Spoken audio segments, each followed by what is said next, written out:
Alright, good morning. Uh, we're gonna finish the shader that I was programming like a week ago. I started getting the BRDF for important sampling down, and then I just stopped working on it for like a week. Uh, didn't really have the motivation to do it, but let's do it now.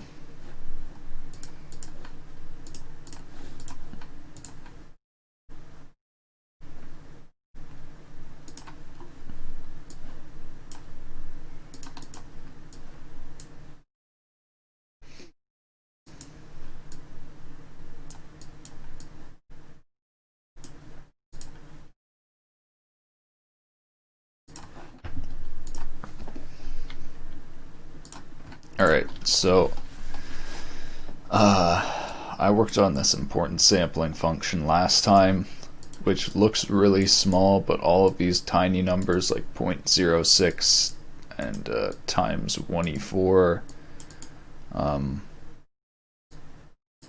they're all like super important. But it should give a pretty good approximation now to do important sampling. So let's try to set that up. So I'm just going to have a simple, I just have a simple cube here to begin.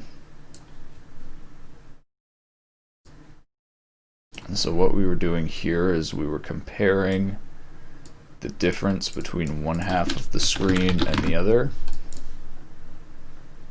Get them the same color and the same gradient. One is Monte Carlo path tracing, the other one is the BRDF. So the BRDF is what we need for the importance sampling, which is more directional than, or we have a specific direction. Whoa, this got way bigger.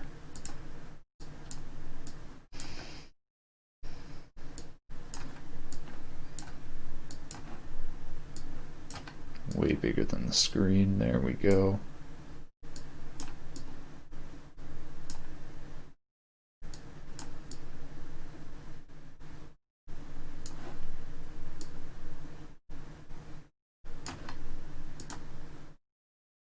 Alright, so now what we have to do is we need to take that BRDF and we need to implement it right here in this reflectance and add a like if probability something or other. So let me see this. We have rand xyz here. Do we use x, we use y, do we use z anywhere? Okay, so I use z for the opacity, so I could also use z as a seed right here to do the importance sampling. So let's do that. And also I can actually eliminate this test right here for now.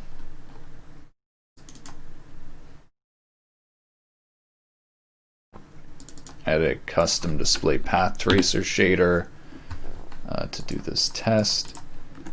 Now I can just set it up to just act like normal again.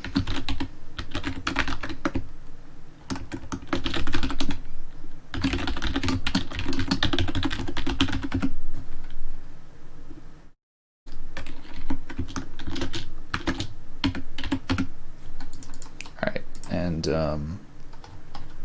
I think I'll make this animated again. I had it spin around, and that way we can actually show off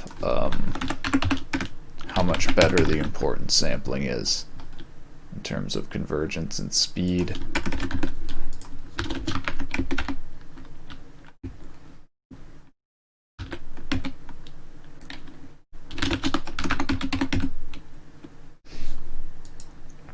Oh yeah, and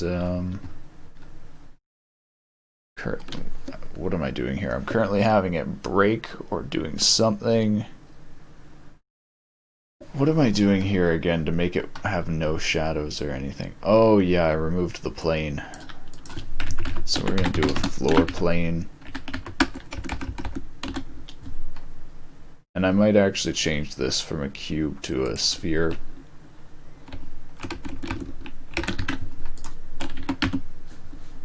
Because I think a sphere might look nicer. Yeah, a sphere will probably look nicer.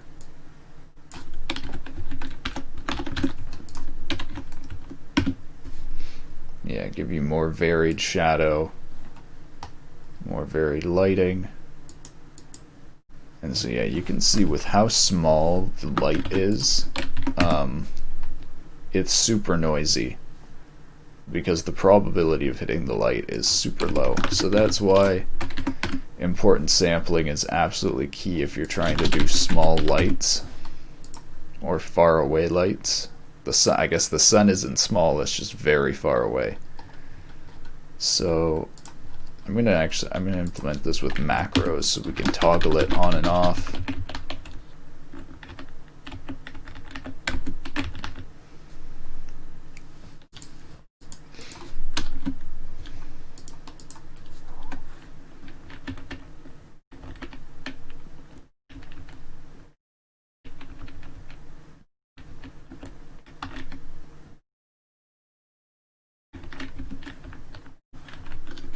Has opacity.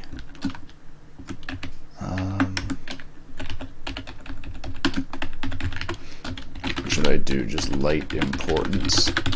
I'm thinking how I can do this for a point light as well as a directional light. Like I think I could just do a really big value, and that would make directional the same thing as a point light, I think. Well, let me try that. Let me try that.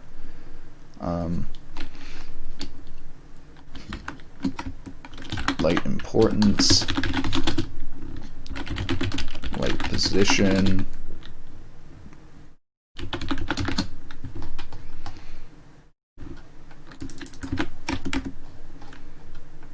We need our sun direction for that.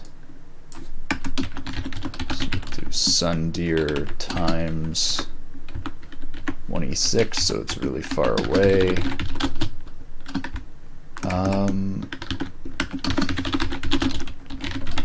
I guess do light color as well.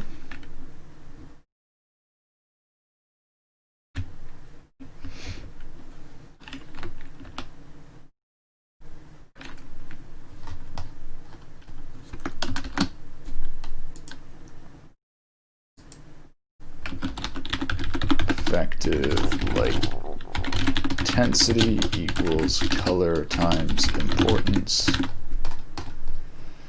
Alright, so now right here, if light importance, does that work? Will that compile? No, it doesn't. Syntax error and if, so we need to check. So we actually, okay, we'll do one called importance sampling.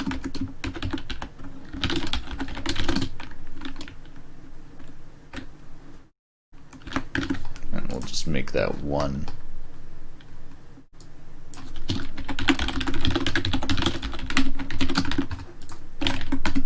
There we go. Okay. So then what we do here is we check if our light importance is smaller than our random seed right here. And if it is, then we send ray towards light.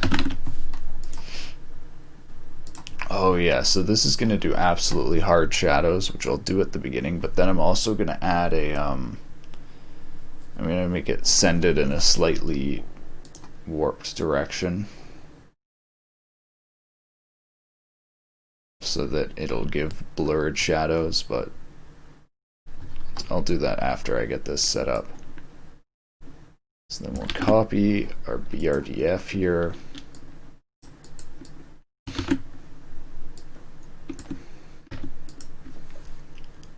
So send ray towards light. Okay, so what I'm going to need to do here as well is I'm going to need to cancel out the background. And not actually just cancel out the background, actually, so,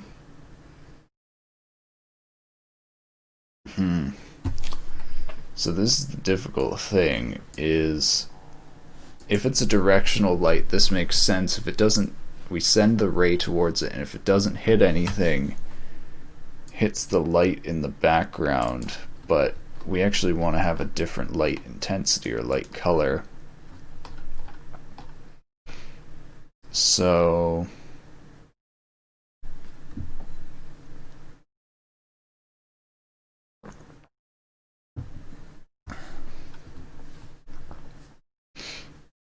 I'm going to need like a boolean or something that says it's importance sampling.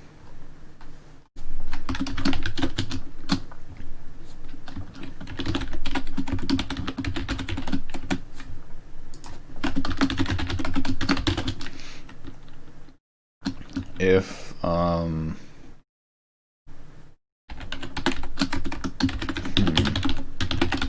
yeah, so I guess I'll just do a boolean of basically when it sends the ray towards the light, it becomes invalid because the ray is just being used to check if it's hitting the light.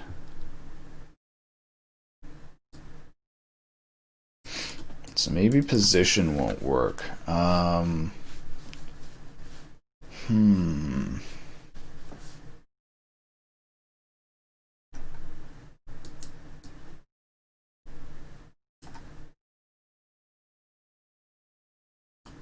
Like, so that's the thing. If this was a point light, you wouldn't just be able to send the ray forever. You would need to send it till it hits the light.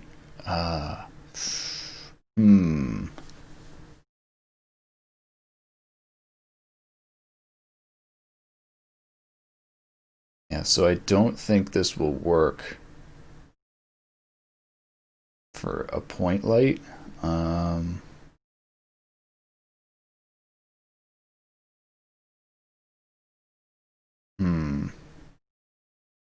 I'm just thinking I might actually just send out a completely separate ray here. I might try doing this 2 separate ways. I redirected this ray, or I send out a ray, which might actually be way better.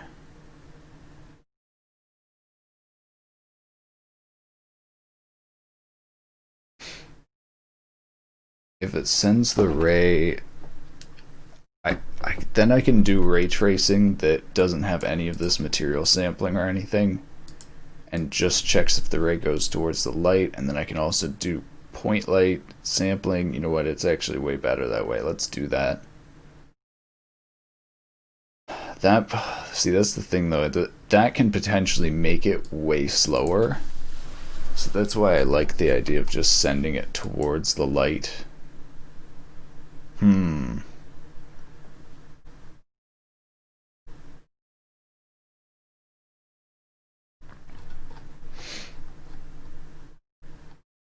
Alright, well I guess I could do something called like emission scale or something, where it scales the emission that it hits or the background that it hits, so that if it does hit, it doesn't have, hey, thanks for the follow, Hunden Halls. So if it does hit, it doesn't have the full. So basically, like, I still want the sun in the sky to have like potentially 2500 brightness, which is insanely bright, because that's how it actually should be. But then at the same time, I want importance sampling, which if it's hitting that 2500 light, then like the importance sampling would actually make it that 2500. Okay, so how do I explain it? This is 2500 brightness, but the sun is insanely small in the sky. So that 2500 ends up getting like spread between a super large area. It's like a very small but intense area of light. It's like how the total intensity is area times intensity or value. The importance sampling makes it so that like area stays still super precise and doesn't get like spread out. So yeah, if we still have a super high value here, stays super high and doesn't get spread out. So we actually need to have this lower just for importance sampling. So like, yeah, I'm thinking how I would do this.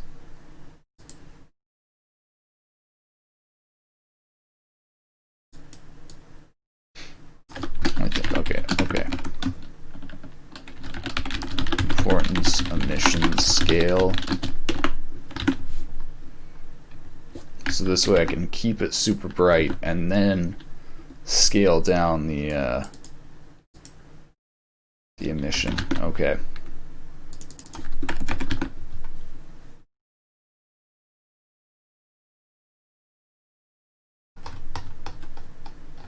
I think I'm still going to need a Boolean here that's checked whether or not it's a light importance.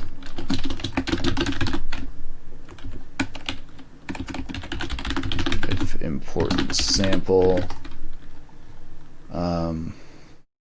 So if we send the ray towards the light here, then we'll set the importance sample to true. And then if it hits something here, we'll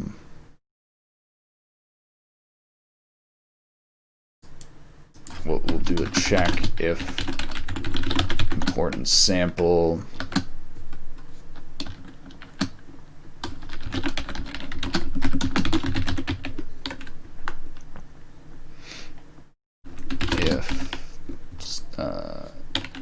importance sample, then we'll break because it's hit something, and like the ray basically becomes invalid after we cut off its current course and send it towards the light. So then that is good, except for the background right here.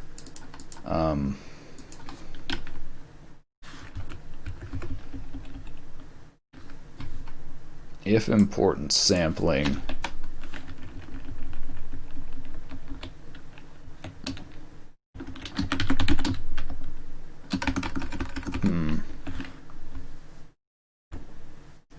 how do I scale this how I want?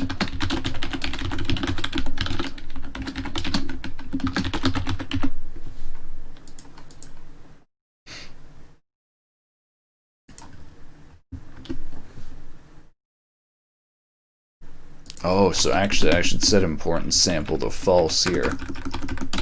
Wait. So what I need it to do is that when it hits something like this, it shouldn't sample the background.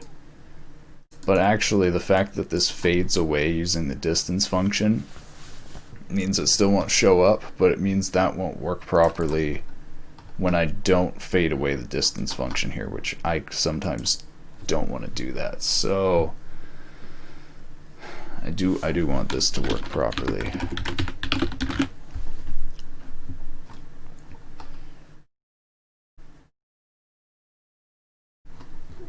I actually might need to do this as like an integer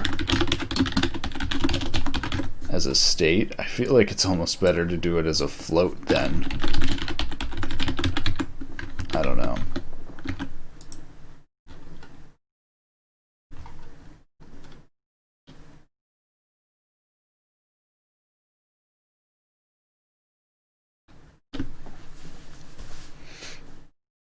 So if it's pouring sample here, it breaks, but then we need some way of checking if it's hit here so that we don't add the background to the ray.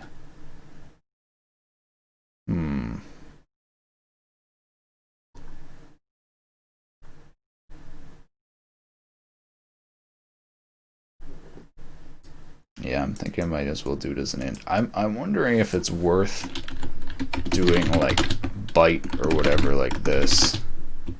I actually don't think that exists on the GPU.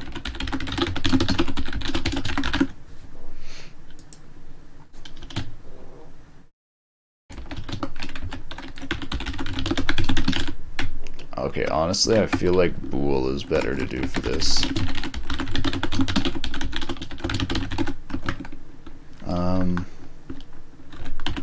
Importance hit.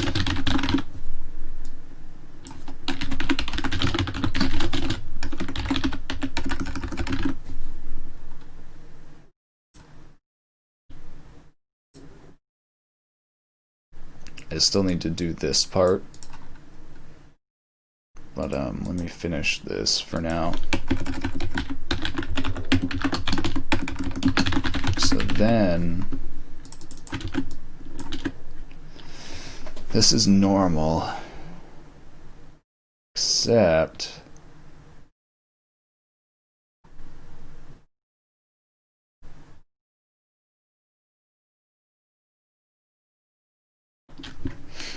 oh my god, I just realized this isn't proper path tracing. This is not the proper way for this to work. I just now realized this.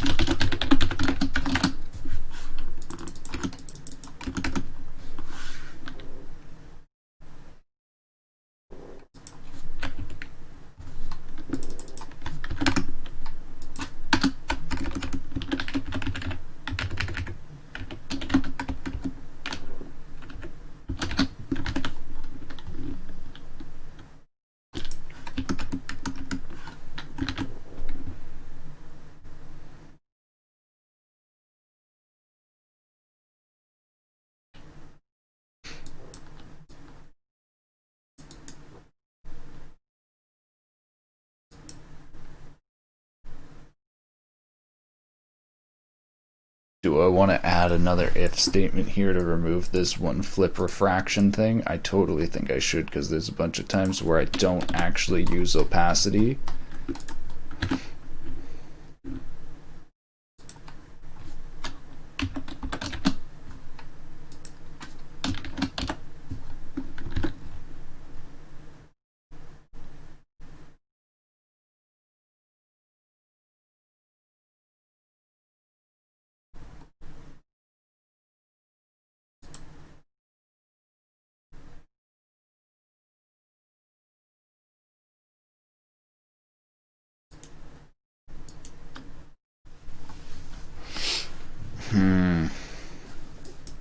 Doing this here though means that we'll have to do min C right here.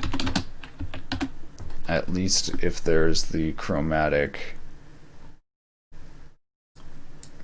separation dither.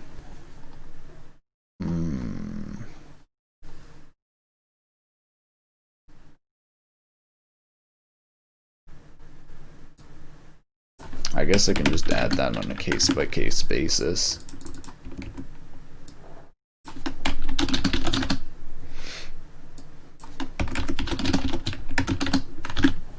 Alright, this makes it much nicer.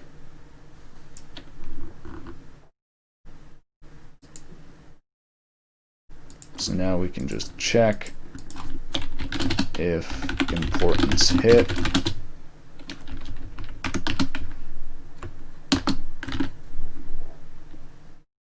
Then we add the background. All right.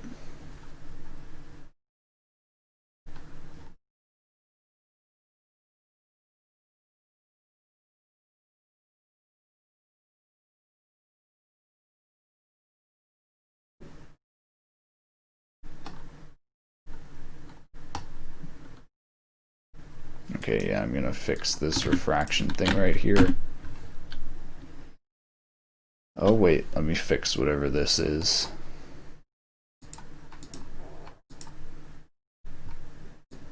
Oh, okay. Let me do this part of the code.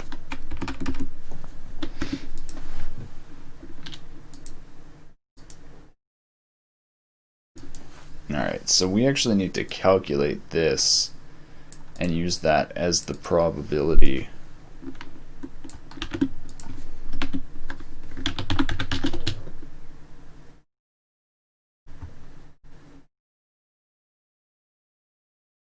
See, this is interesting because we could actually use the dot product for this.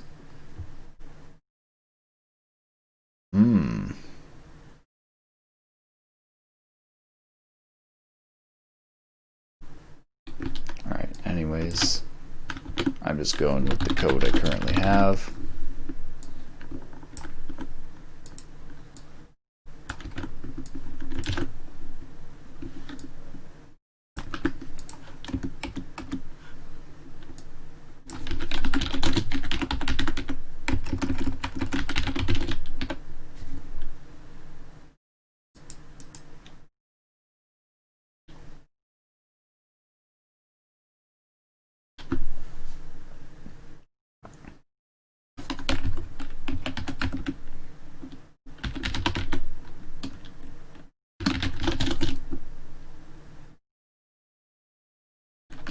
So then we need the, since it's not just sun direction, we're going to do the light position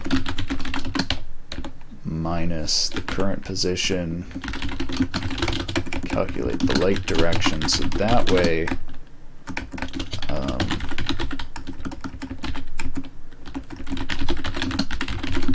we can do point lights like this. Actually, I don't think we need the light difference for anything. We can just do it like that.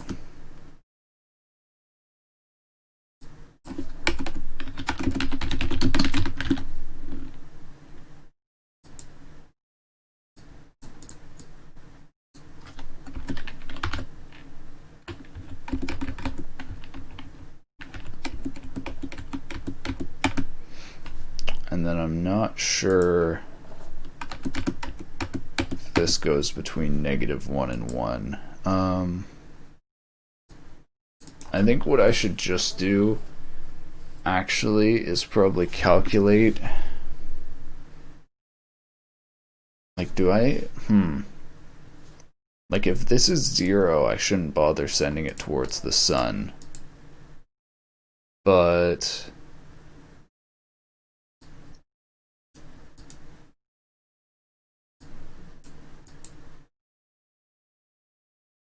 at the same time,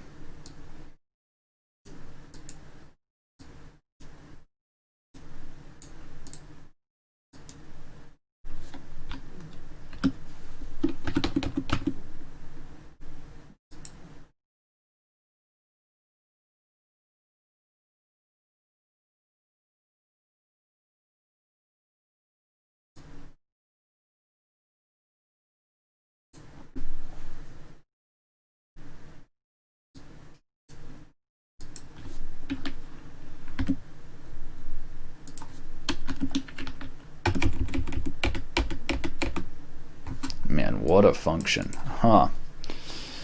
So yeah, what would be cheapest, I think, would be if I just did dot product versus the light direction and then didn't calculate any of this if it's facing the other way. But yeah, I think doing this whole function and then checking whether or not if light bigger than 0 and like this, okay. This should work pretty well. So then light here, or L,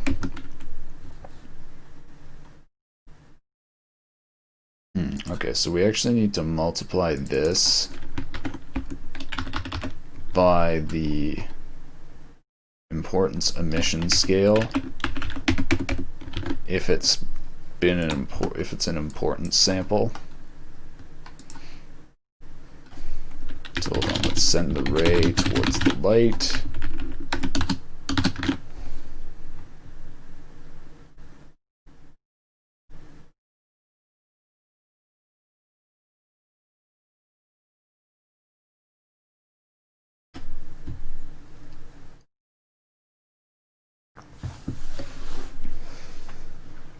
I'm just thinking I can actually dither the light position a slight bit, and that will create the effect of non-sharp shadows. All right.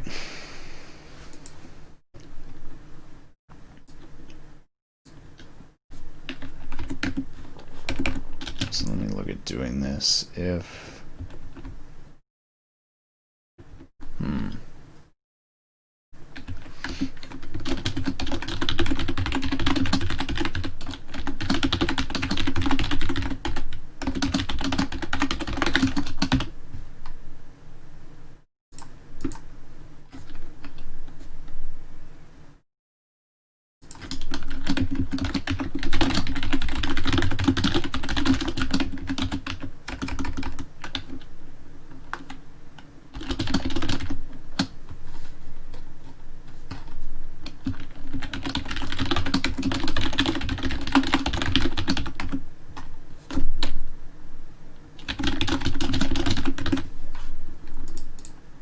like there's a better way to do this than an if statement, but at the same time I feel like mixing between this would be weird.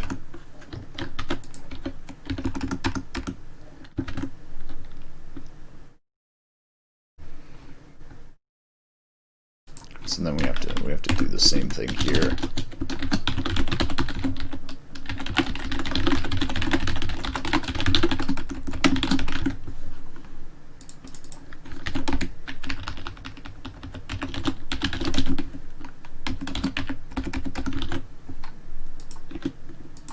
So this is really expanding the path tracer code, which is kind of why I don't like adding importance sampling. It makes the code way more distributed, but it should be worth it. Alright, and now we've just got this flip refraction error right here that we can just fix by adding more code.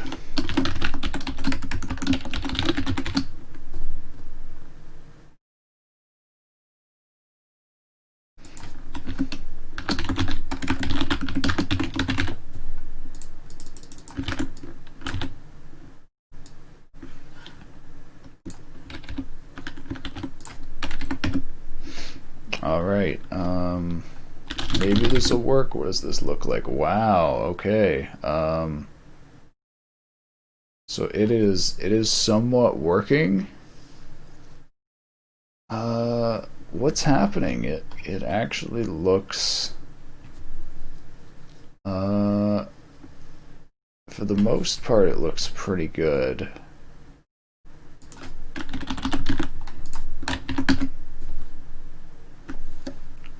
Alright, so here's our BRDF.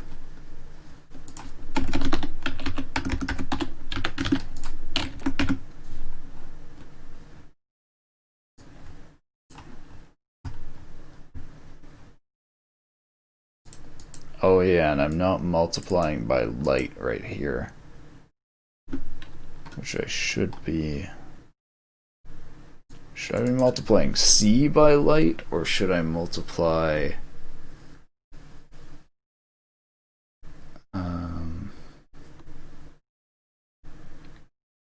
multiplying C by light will have the same effect, I think.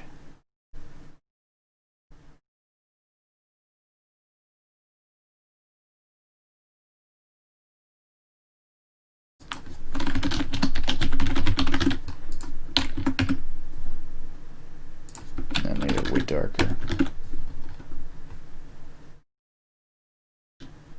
Alright, so let's try scaling up the importance emission scale.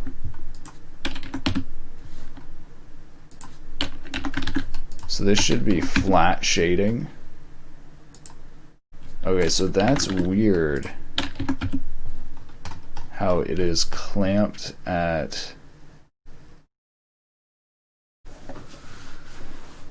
It's not getting any brighter. It should be getting brighter because it should be getting multiplied by the importance emission scale. Oh my god, I'm outputting C instead of L. Oops.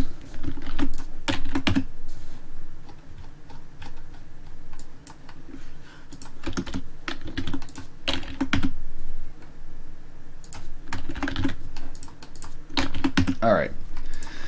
So I gotta figure out what this weird error is. I think this is probably an issue with the way the diffuse sampling works.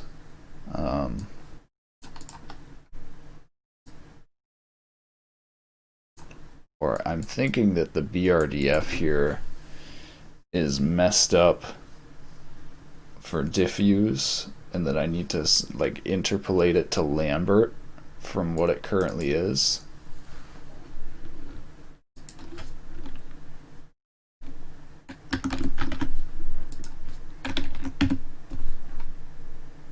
Like, let me take the light out of this.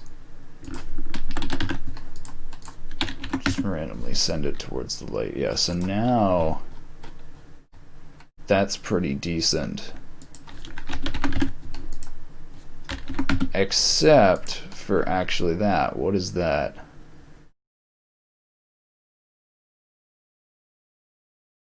Why is that right there? That black splot.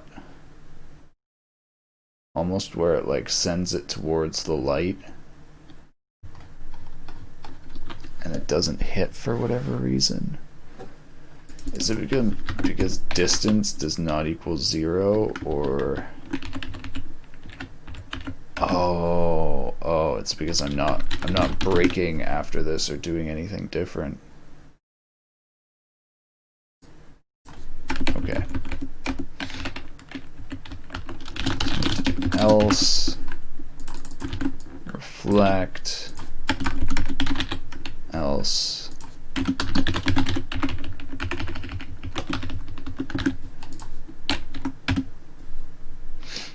okay. All right. Well, that looks like absolute diffuse importance sampling.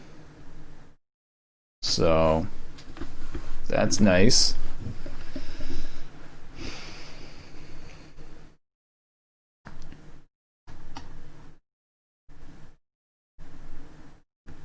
The thing we'll be seeing if it works with more reflective materials.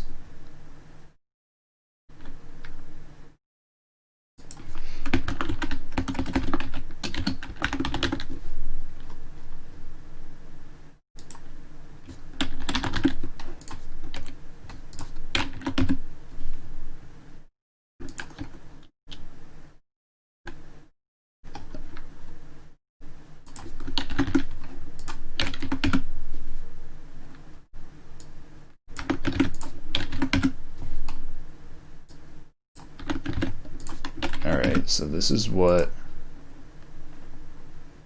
the proper path traced looks like.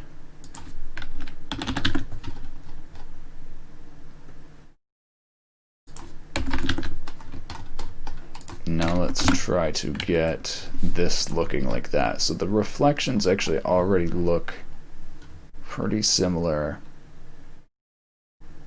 I think now we just need to do this C multiplied by light. Maybe not.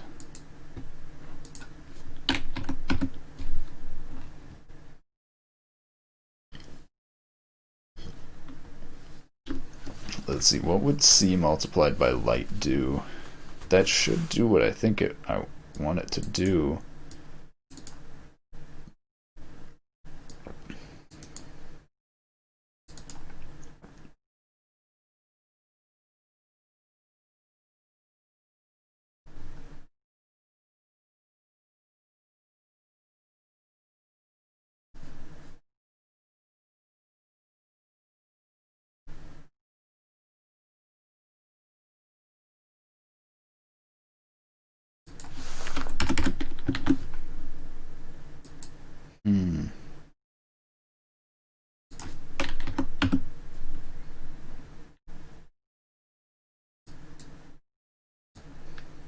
Maybe it's multiplied by way too small a value. Only at basically 0. Yeah, maybe I need to multiply this by something. I don't know, we'll see.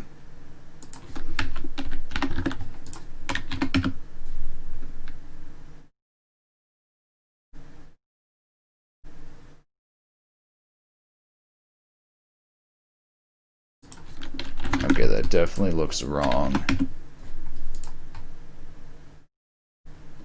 Yeah, that BRDF is so wrong.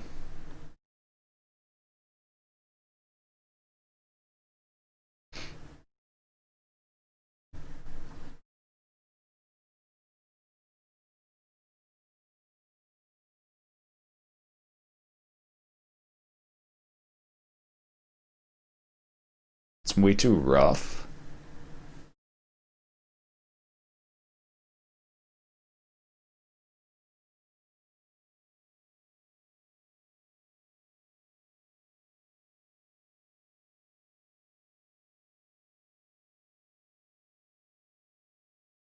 And it does not have nearly the same like reflection across the surface.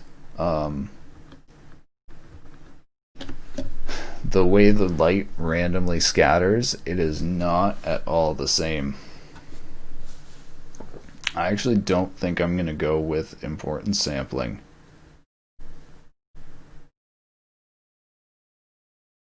I don't think I can get a BRDF that looks exactly like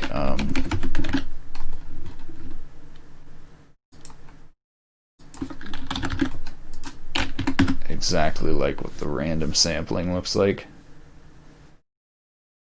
or what the BRDF looks like.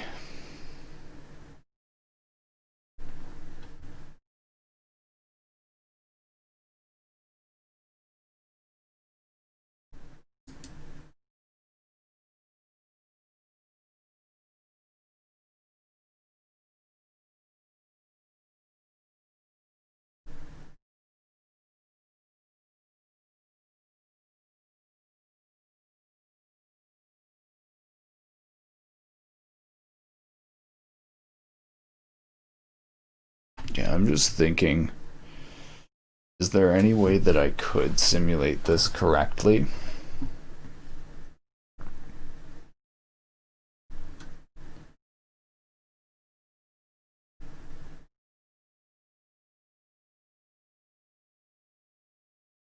I'm thinking if I know where the light is, I should be able to like shift this random distribution to be like a window of where the light is, so like the rays that are sent out go towards the light, but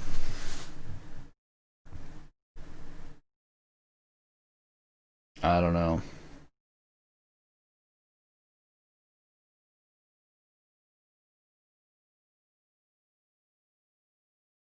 Yeah, I don't think importance sampling is going to do. Alright, well, let's just go ahead and start working on this cloud castle.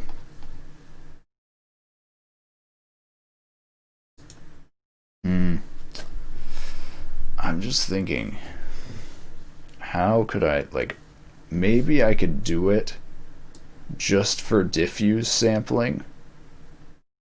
Like, only do importance sampling for diffuse, and then I can get the benefit of importance sampling when I do the volumetrics like the clouds. Hmm.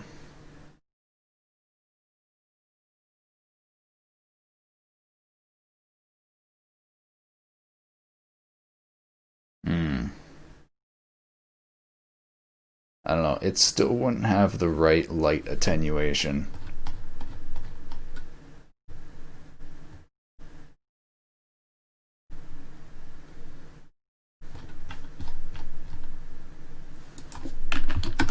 Let's try fiddling with it a bit more.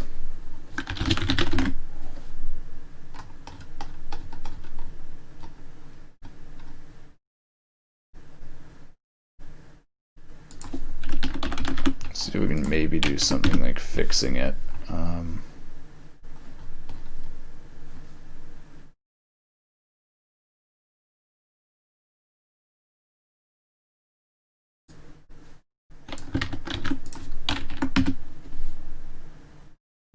So that sharp edge right there, I need to find some fix for that.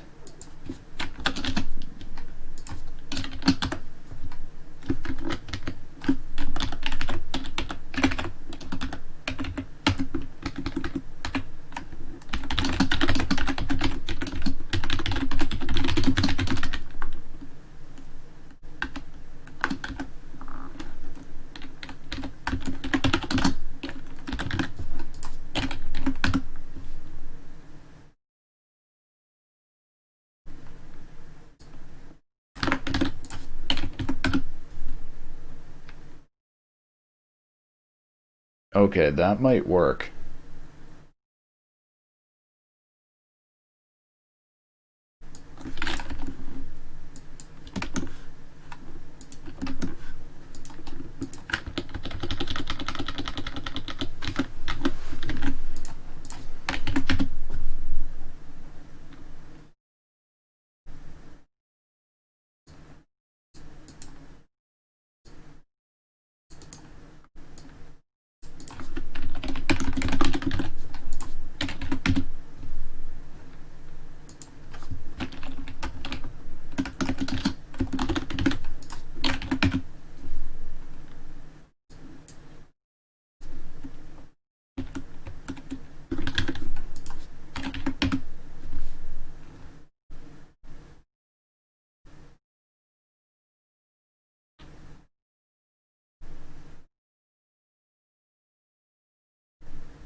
I need to check, will this ever go above 1 or...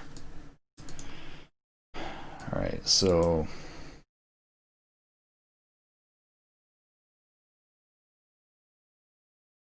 if roughness is 0.1 times 1e4,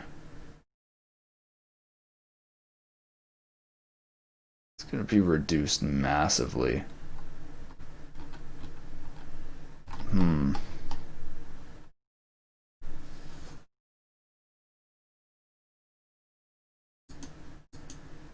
I might need like a multiplied by 10 here or something.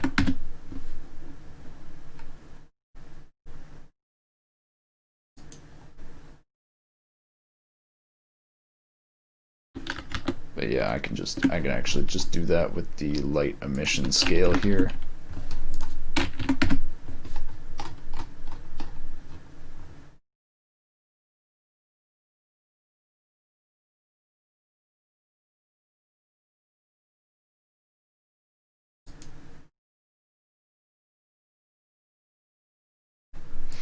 This actually might be correct. I'm just curious about this edge right here.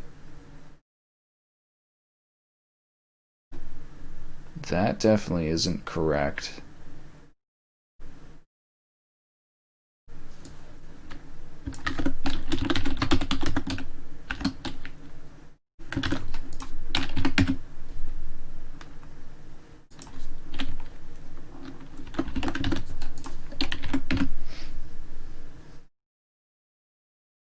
Huh, that actually might be correct.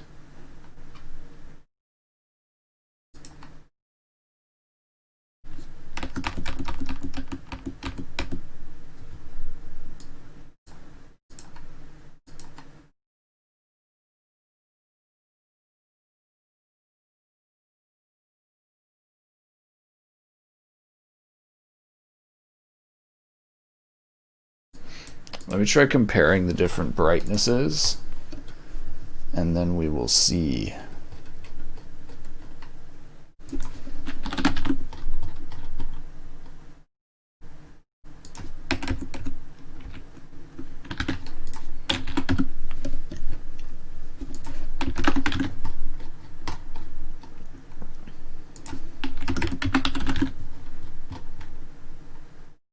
Man, I was planning to make a procedural shader here, but it's actually looking like I'm just going to be working on this importance sampling.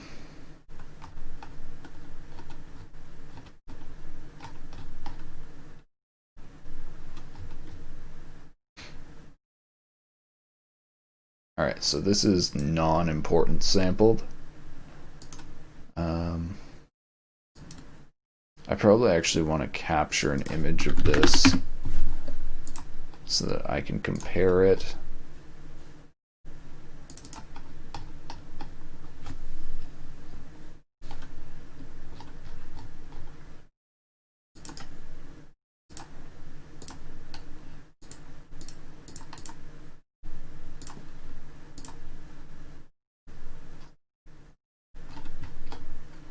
Now we want to try to get the importance sampling coloring to be nearly the same.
So it has way less backscatter. Like you can actually see back here, there's the little bit of light that does actually reflect towards it, and Phong does not capture that.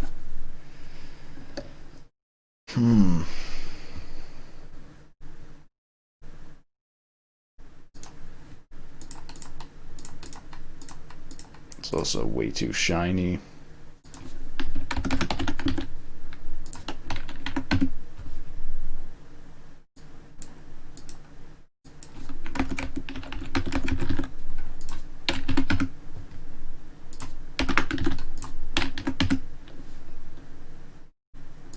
That might be better.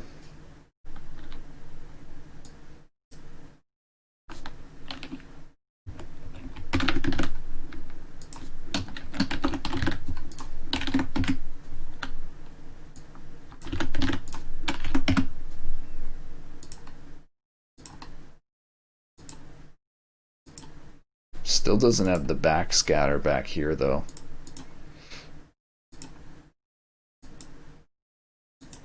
But yeah, I think I'm just gonna have to deal with this being incorrect, and that's just the way it's gonna be.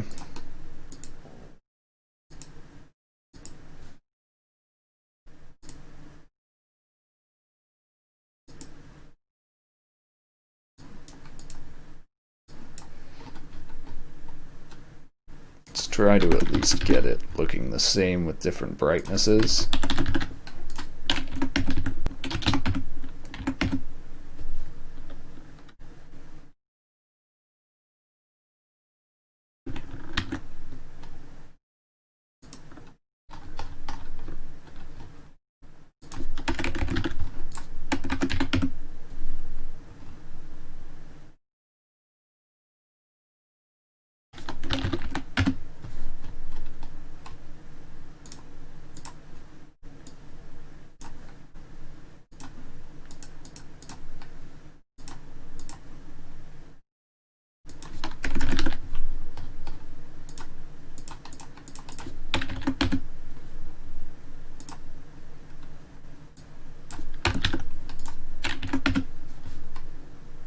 Oh, that's actually kind of close.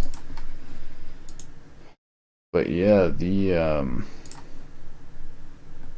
roughness is nowhere near the same.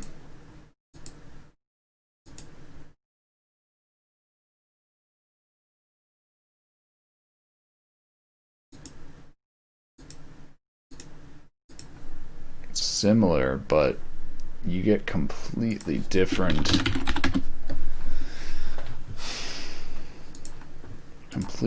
diffuse sampling like that.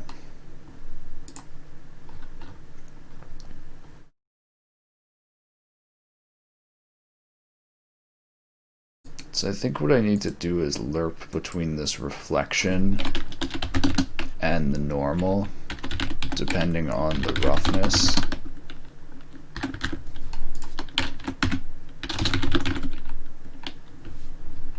Yeah, that should be better.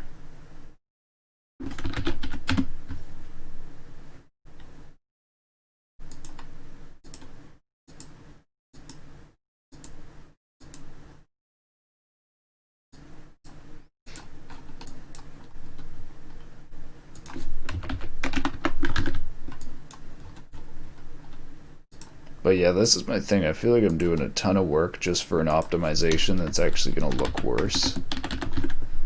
So I don't know.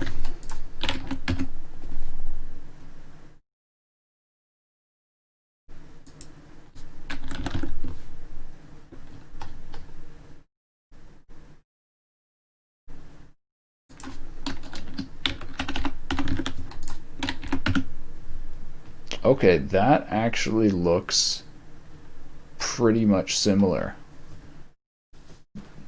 That is very promising.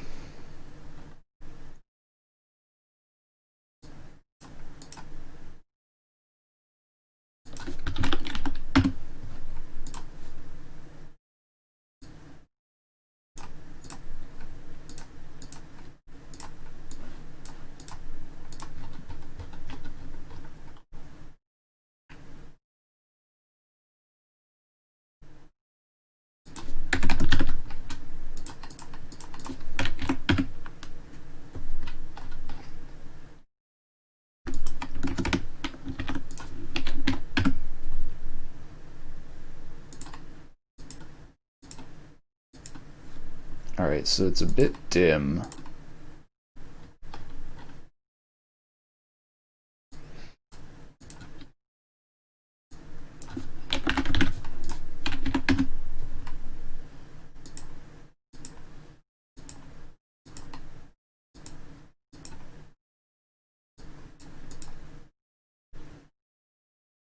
But it pretty much looks the same.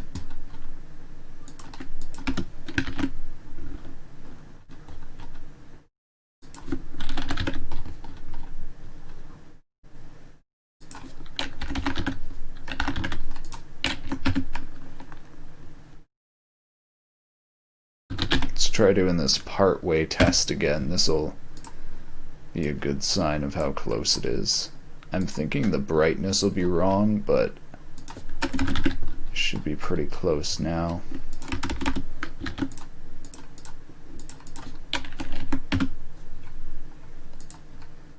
Yeah, so it's a bit shiny.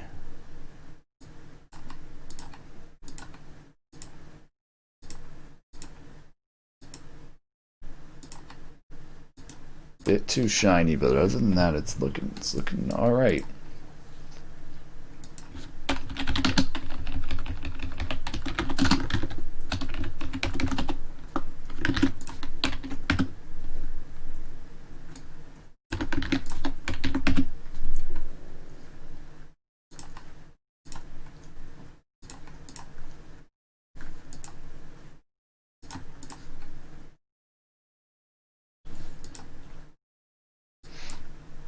You can kind of see the reflection here.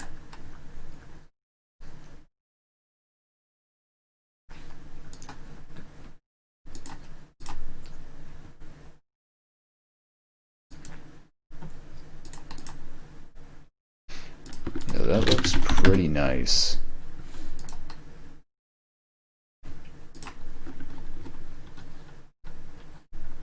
Let's just pop it up to high brightness to test.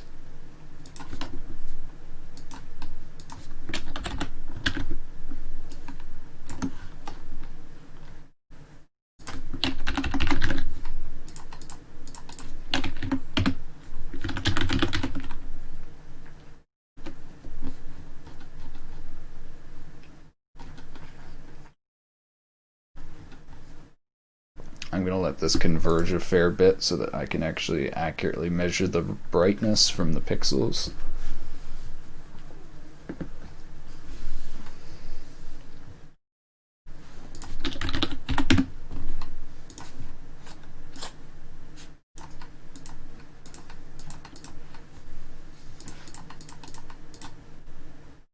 Now let's look at the importance sampled version.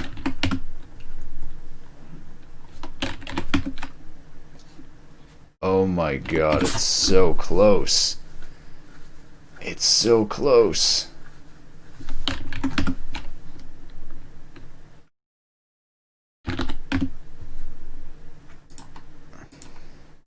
Okay, so the importance sampled is a little bit brighter.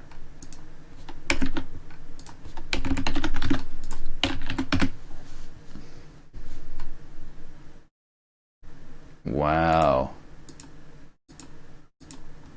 Okay, so that should be good. Let's try some very reflective materials.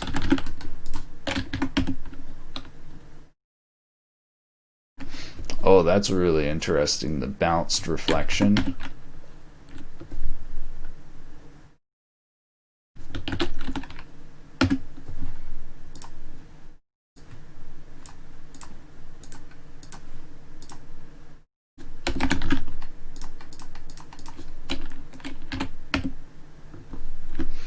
Oh, so it's a bit less bright here.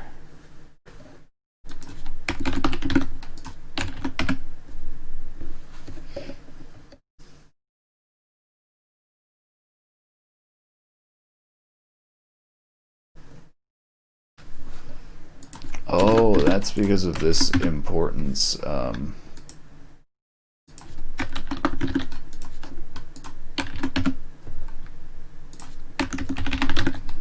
Wait.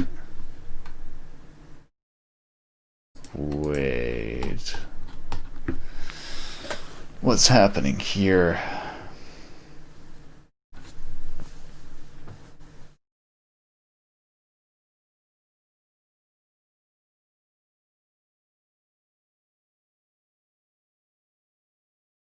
Is this actually backwards?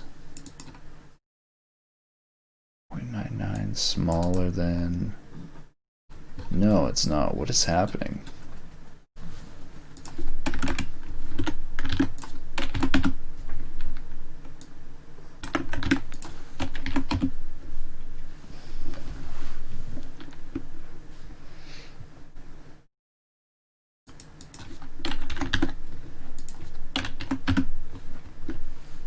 Why does... Huh. Okay, something is weird here. This is what it should look like when the light importance is off. But for some reason it looks like this. 0 smaller than rand z. It should be reflecting every time.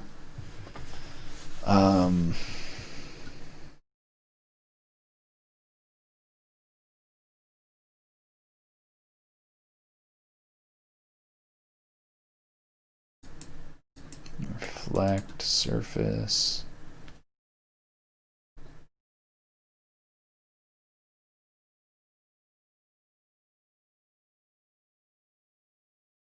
Dist equals 0. What is happening here?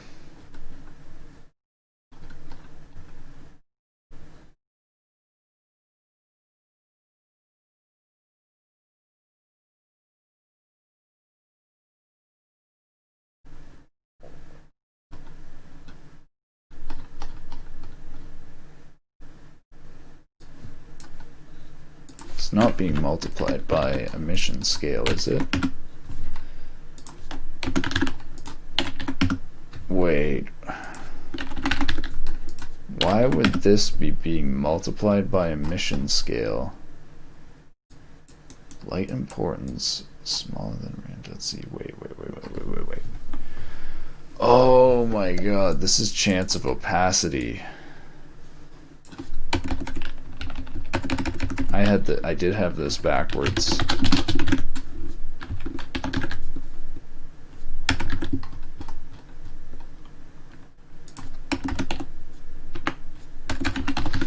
So now this is light importance off.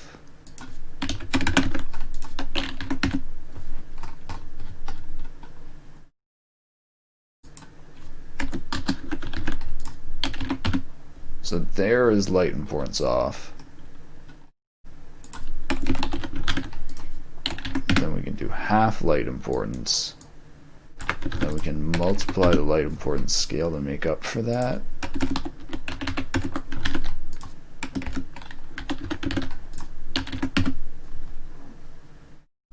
Yeah, do a little bit of light importance. Oh my god, okay. Alright. So yeah, the specular is a bit off. Like actually what I think is happening is the specular itself is fine, but the bounces are lessened due to this light importance. So let me actually see, what if I do if light bigger than 0 here so it doesn't send the ray ever towards the light unless that happens. Nope, that fixes it. Beautiful, okay. Oh my god, the importance sampling is actually working.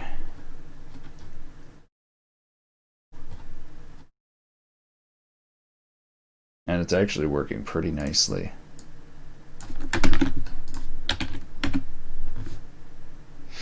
Okay, so now though, now there's this little line right here, which I assume is this light bigger than 0 thing. Yeah, So now this creates a bias in the global illumination.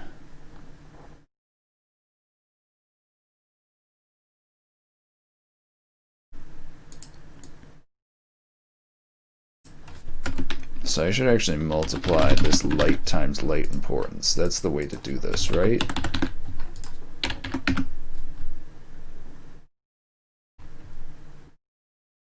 Yeah, I think that is the way to do it.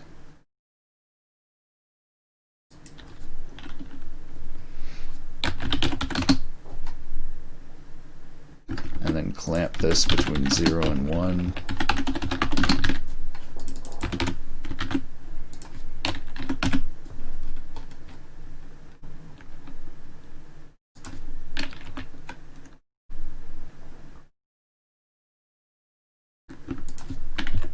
So then no importance sampling.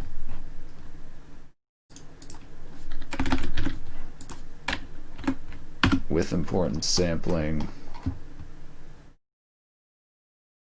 It's actually not too much smoother.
1. So that actually has an issue. That is biased.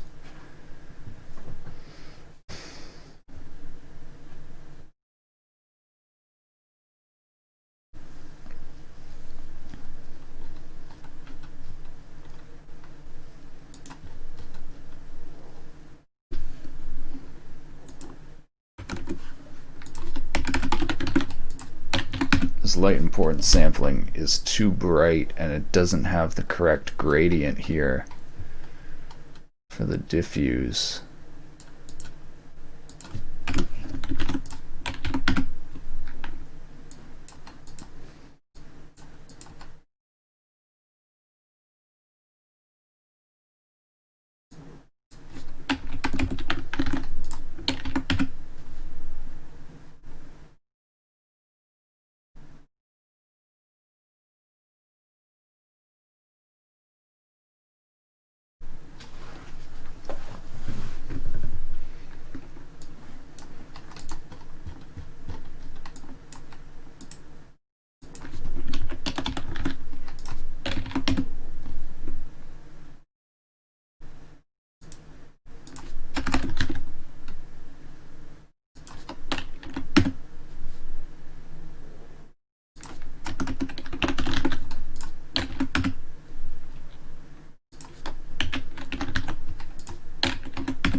No, I don't think it has the correct gradient right here.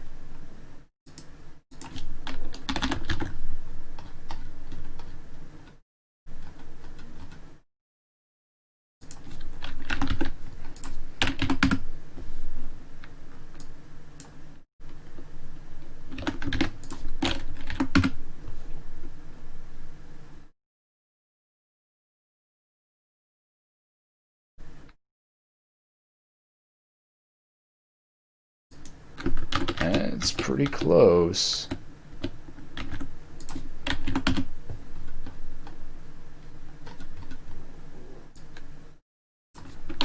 It's pretty close.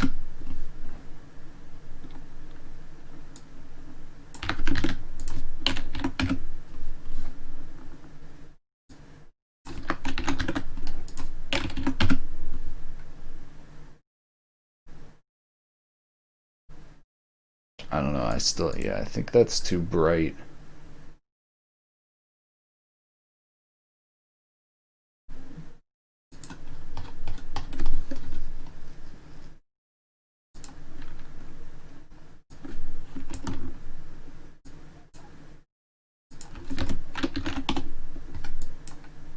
I'm gonna go back to multiplying by it.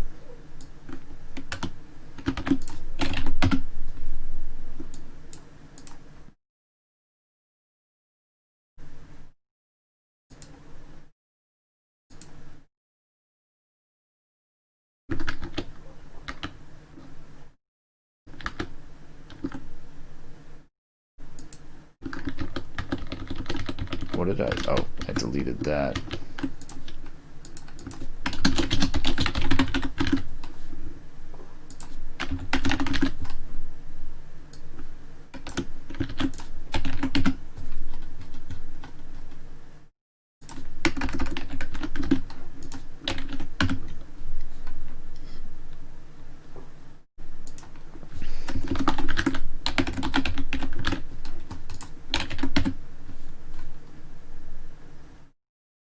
Alright, so there's the importance sampling diffuse.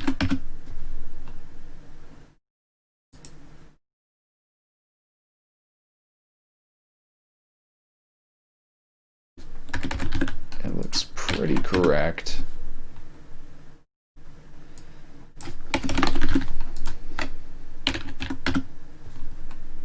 Yeah, that's actually... it's fairly correct.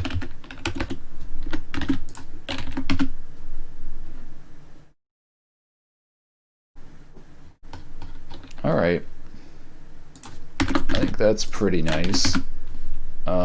That gives a nice change between the importance sampling and non-importance sampling. I'm really curious if there's any way to get this fixed where, so I think what I have to do here is that when the light is, okay, so thinking about what's happening here, when the surface is facing towards the light, rays are wasted being sent towards the light and end up being shadowed.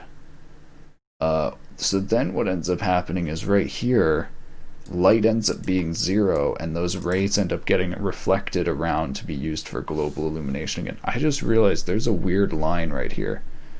That's probably the same thing from this. Anyways, so I either need to like multiply these downward. I don't know. Or I just need to like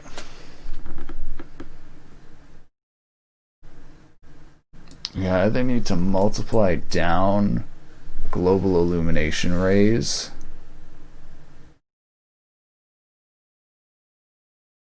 or like what is the effect of running this even when it's 0? Is these, it basically ends up wasting rays. It ends up scaling down rays. So like with the light importance being 0.5, 50% of rays end up basically going to 0 there. So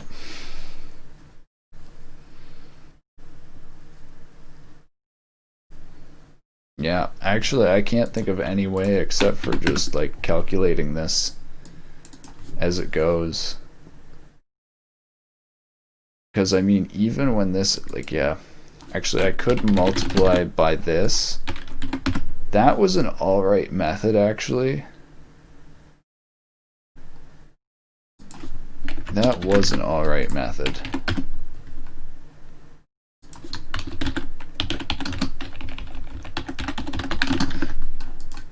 Yeah, it's so difficult. So this has the same effect of multiplying by the brightness.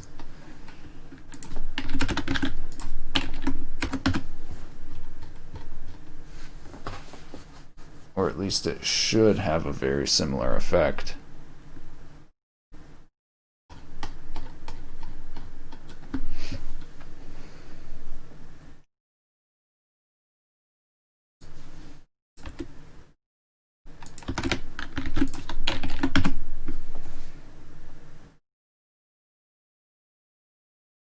But no, it doesn't. It actually looks different. It looks different.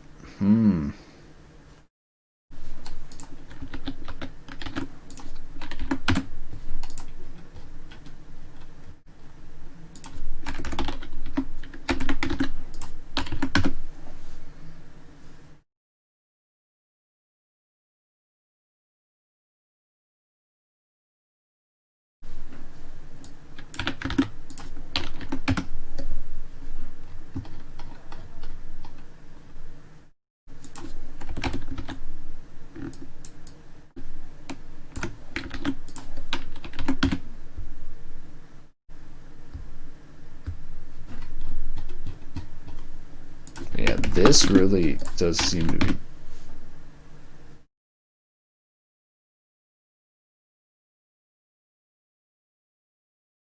It's so conflicting.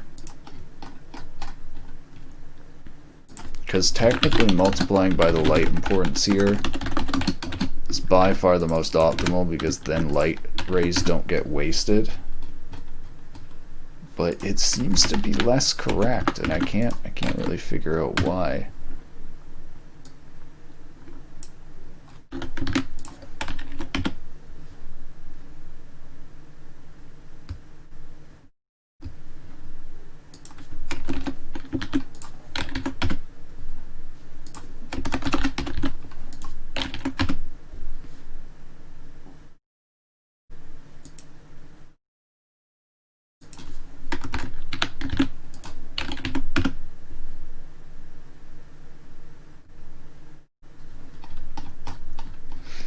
Yeah, so this is the confusing thing. When the light is low here for diffuse, it actually needs the sampling. It actually needs the importance sampling more than when it is bright and large for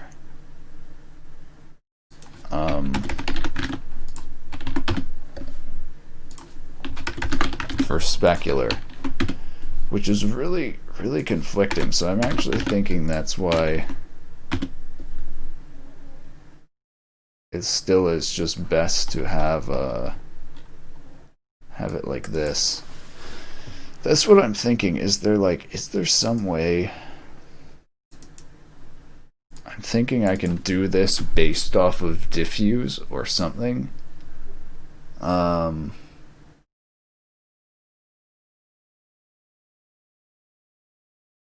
Like the more diffuse a surface is, the more important sampling is used. I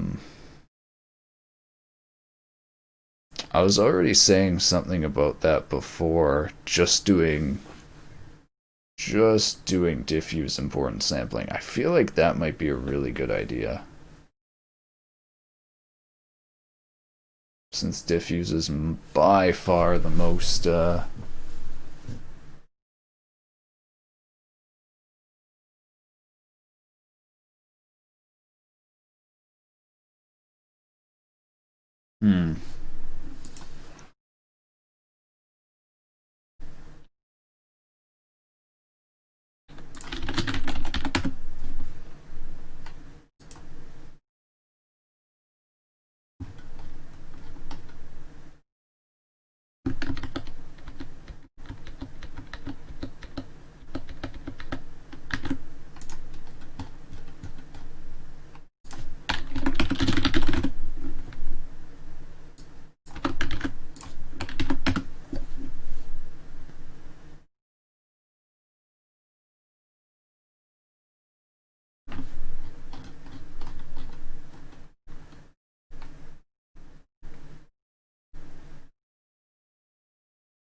Yeah, I mean, it has different lighting. I really don't like how it gives incorrect results. I might just end up not using this.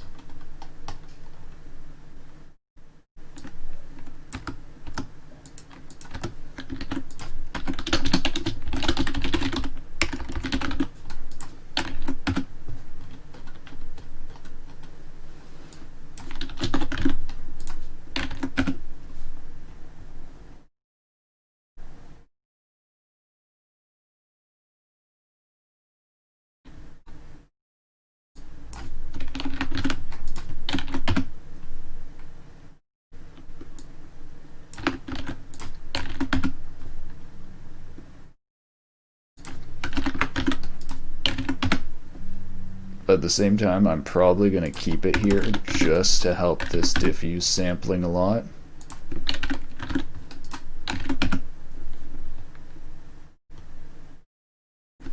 See, this is weird to me, how this is so bright and this is so dark right here. Like, why is the ground so dark? This is bright. I definitely am thinking that that is incorrect.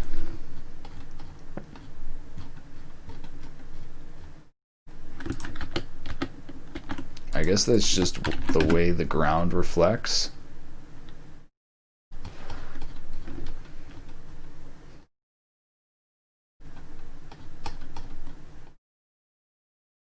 All right, though, there is importance sampling. Let's see if it's good enough for real time now.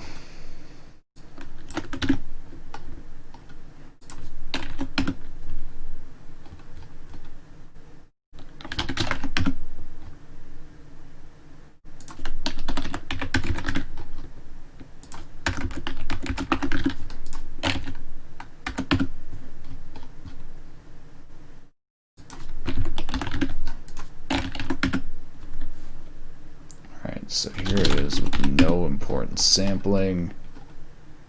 Need to scale up the brightness a whole bunch. Alright, no importance sampling. Super blurry and fuzzy.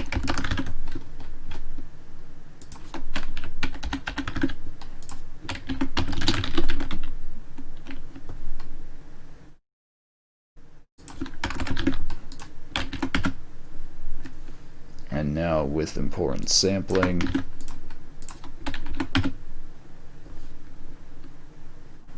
very nice.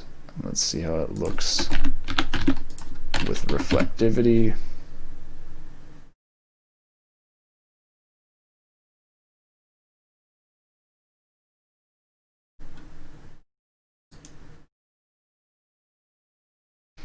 It might not be enough, might not be shiny enough there. I'm not certain. I might need to add some curve to that, but it's looking pretty good.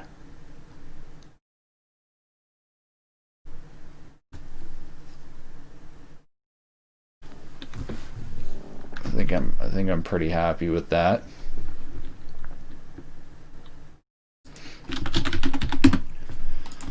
All right. There's importance sampling, and like this is actually a really good state of the path tracer. I'm just gonna copy this path tracer January 15, just to like keep a note of where this is at, because I'm pretty happy with the stage of this right now. It's got importance sampling, it's got opacity, volumetrics. It has, I think, pretty much everything I want now. All right, I think we'll finally start doing this cloud fractal or cloud castle now that I have the importance sampling set up. So like the clouds is barely going to use any of this. Well, it's going to use the import. It'll make really good use of the importance sampling. We could do volumetrics in the cloud castle way nicer with the importance sampling, and it actually won't matter at all if this BRDF is wrong, because the volumetrics are so blurred you can't notice it. Alright, I'm gonna go get water, and then I think we'll do that. I'm paying attention to the new Path of Exile League coming out. I don't even try to play it at launch anymore, because there's usually like crashes, there's usually bugs, you like disconnect and have to get sent back to the beginning of the queue. But I think we'll be doing Path of Exile launch sometime today. We'll see. Anyways, I'll be right back.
Alright, this shader has been called Cloud Castle for like a week now, and there has been no clouds or anything, so let's finally do that.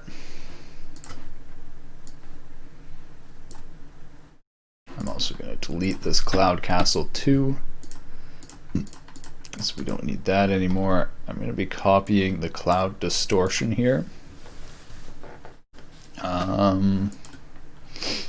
So to begin, I'm just going to make a ground plane of clouds.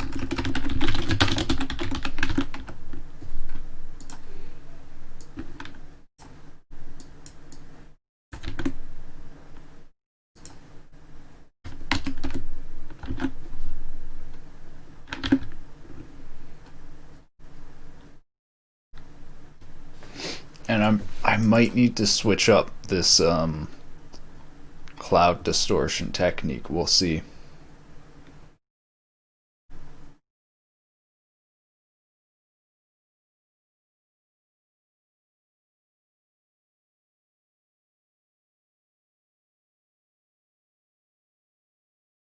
Because this distortion only works well in a single area, and this is going to be a large area shader.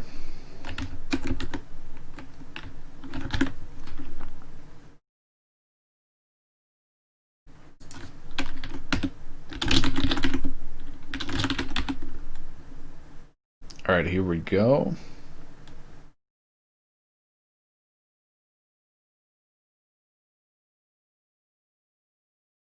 So this is actually rendering pretty nicely, just straight off the bat. That's nice.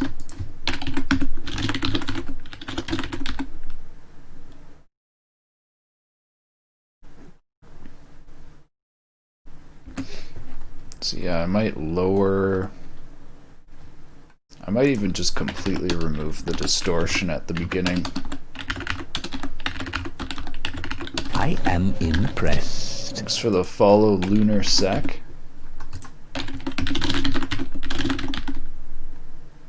Oh, and our camera is in the cloud.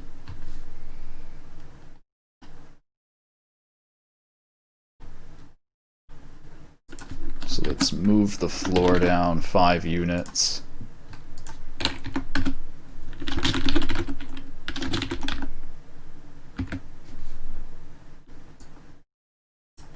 Alright, now I need to decide what kind of structure do I want for my castle. And how exactly do I want to build this? I'm thinking everything is going to be made out of boxes in this. Probably adding and subtracting, similar to how I made my last cloud castle. You know what? I might not even do cloud distortion with this, because with like enough detail, it should work even without distortion, or look pretty decent.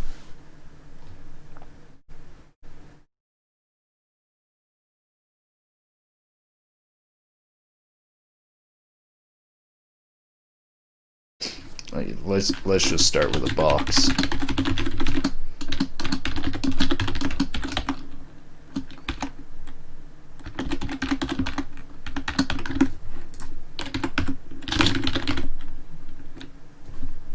We are inside the box.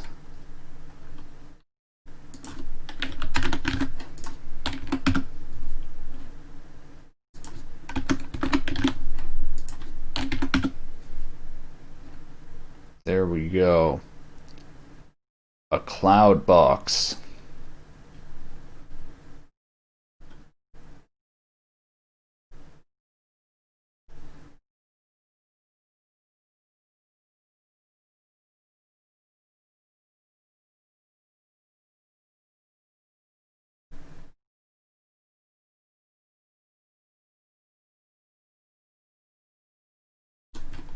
Man, this the importance sampling is actually so nice for this. It's rendering like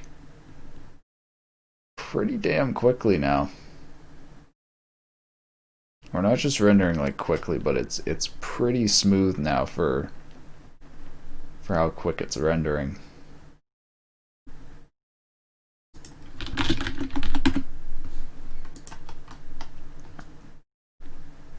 Yeah, okay. So I'm gonna want a assigned box so I can subtract other parts of the box. I'm just thinking if I want to do all of this with like planes, like I actually believe I could do something where I slowly sort of break away at sections using different planes.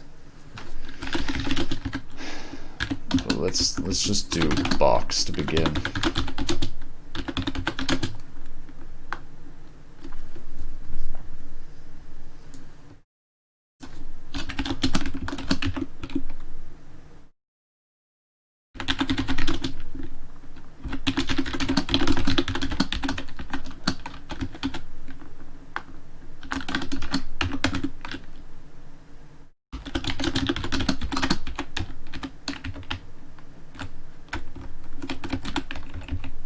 Trying to remember how to do this. It's like max p plus min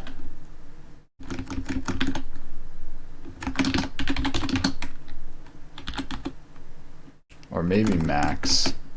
I can't remember. We'll see which one it is, whether or not this works.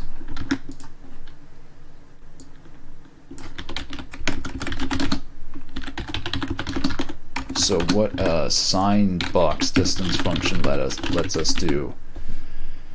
Yeah, that is wrong, but at the same time that is right. That is a pretty cool shape. I love when you just make mistakes with geometry and it looks really cool.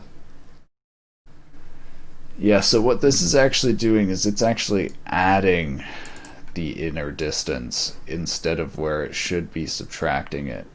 And what this does is it actually pushes out the areas that would normally go in, if that makes sense.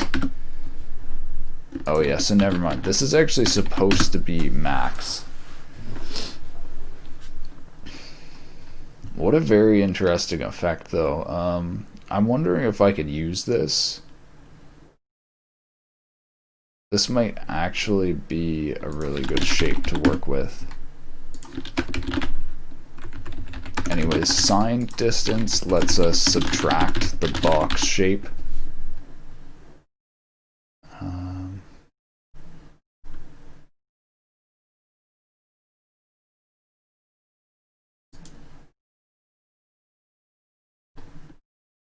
I think this is still wrong.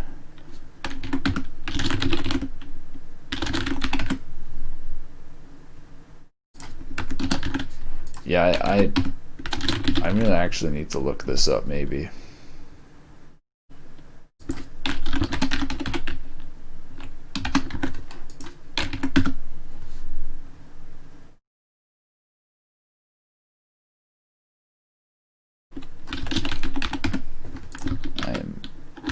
I think I'm so close, but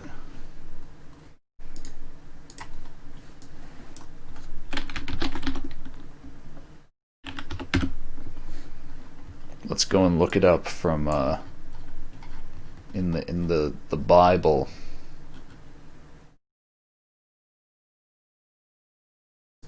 Oh my god, it's so close. It's max, but then with min. It's that min at the end that I forgot. Oh, so close. Alright, there we go. So there's our signed box. So now what we can actually do is we can subtract a box from a box by doing max box offset a tiny bit.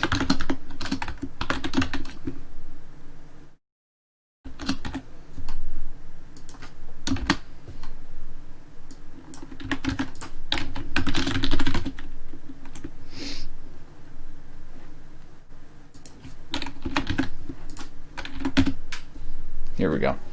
So now it has subtracted a box from a box. And so with this, we can create a whole bunch of really cool effects. And actually, this is really nice with the volume rendering too. Because you can actually kind of see the light shining through here.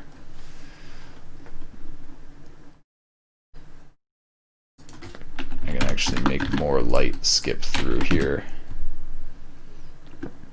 Make it more transparent. That's kind of nice.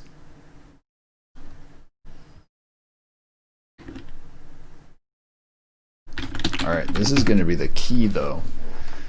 By repeatedly doing this, we're going to make a whole bunch of different shapes.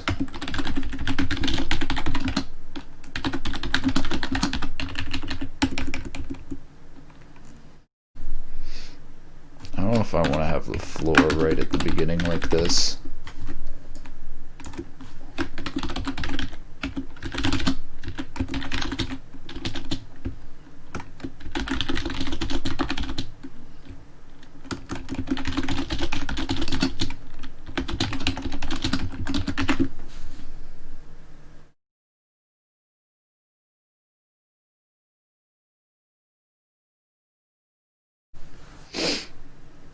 So I gotta think about what I want to do here. Do mirroring. I'm gonna do rotating and mirroring would be pretty good. And then I can alternate between subtracting and adding. There's so many different ways to do stuff like this.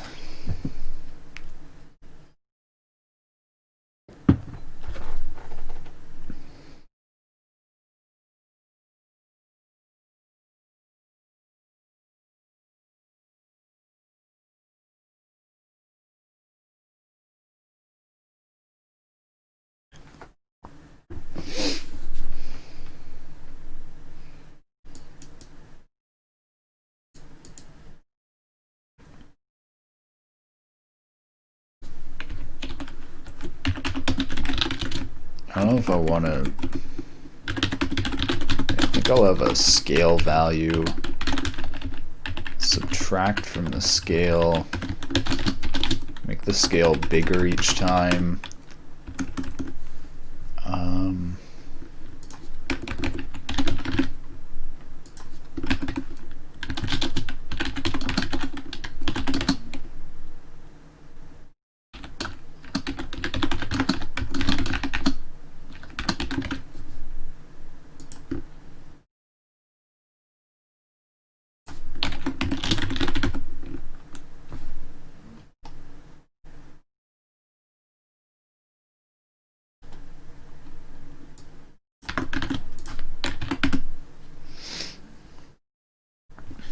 Alright, so this just combined two boxes. This did not do anything special. What I'm going to do instead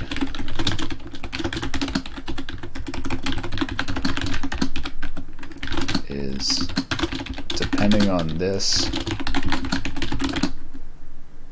we're going to do a different Boolean operation.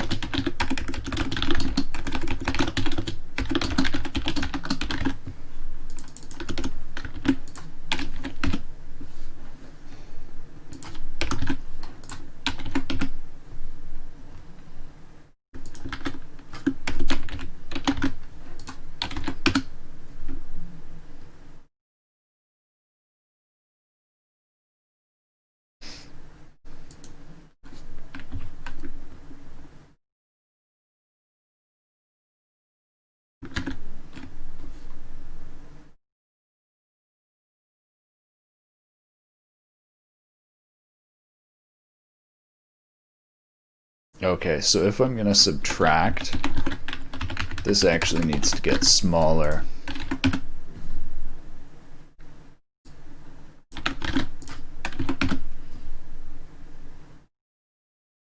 Nice. Now we're getting somewhere. So we've actually got some base shape now of it subtracting cubes.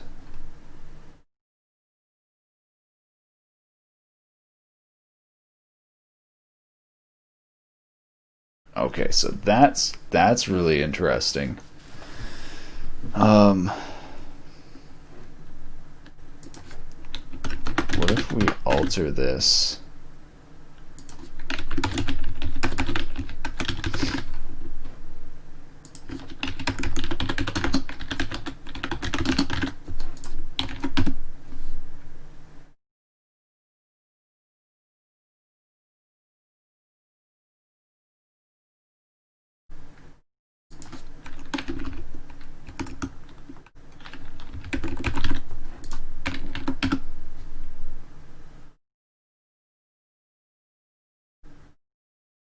Alright, now I'm thinking adding some rotations to this.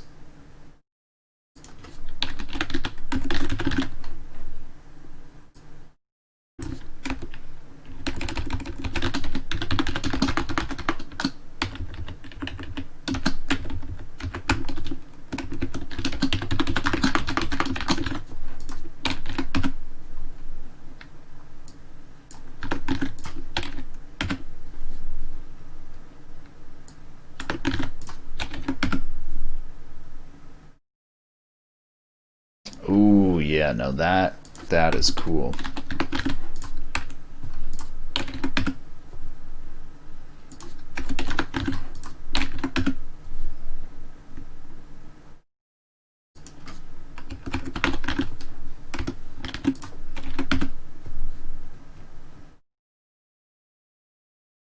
Nice, and now that creates sort of pillars.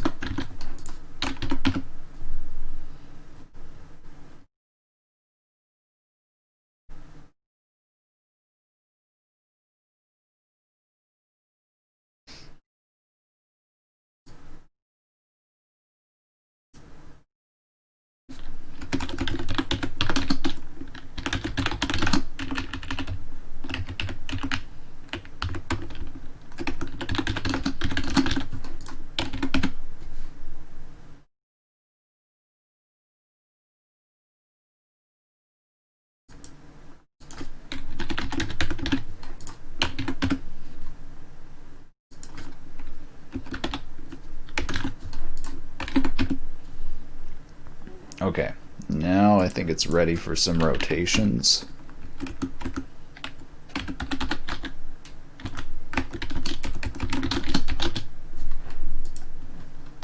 And I could move it back a little bit further so that we get a different viewpoint on it.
Alright.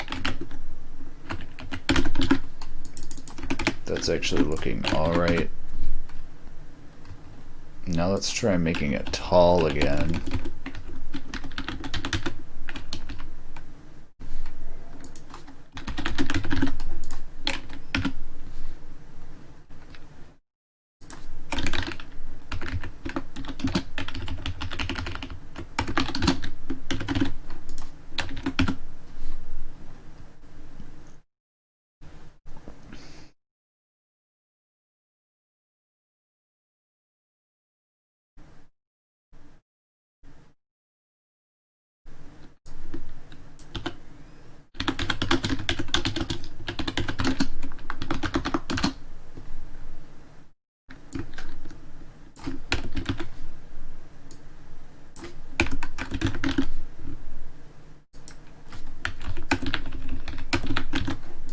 Hey, Namori.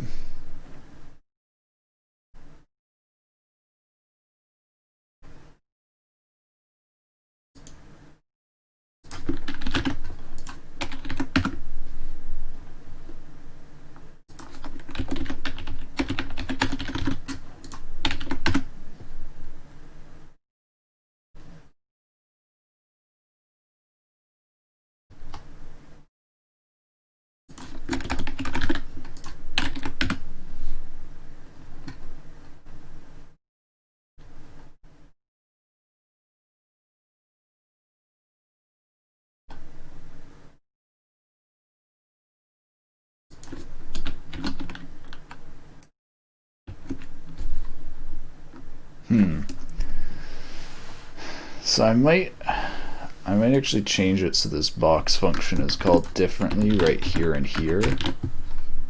And then what we can do is when it's subtracting, we can actually make it smaller so that way it doesn't subtract as much. Yeah, and that makes it more blocky like that. Okay.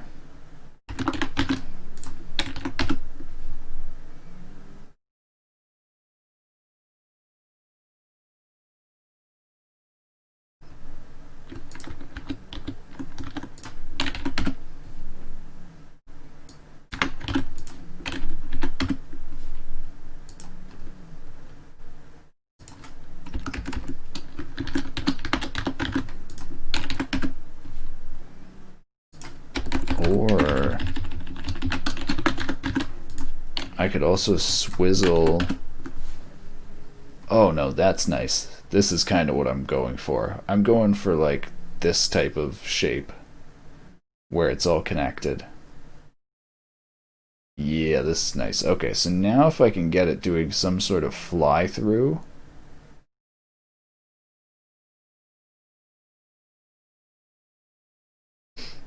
Then that would be nice. I don't even need the cloud distortion. Oh yeah, I'm happy with this. This is like a I don't know.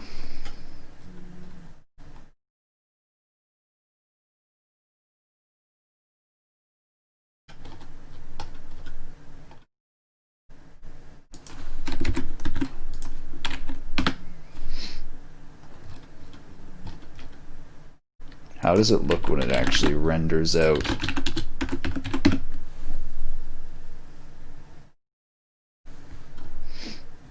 There's a few marking artifacts, but that's kind of to be expected when I'm using a super low epsilon.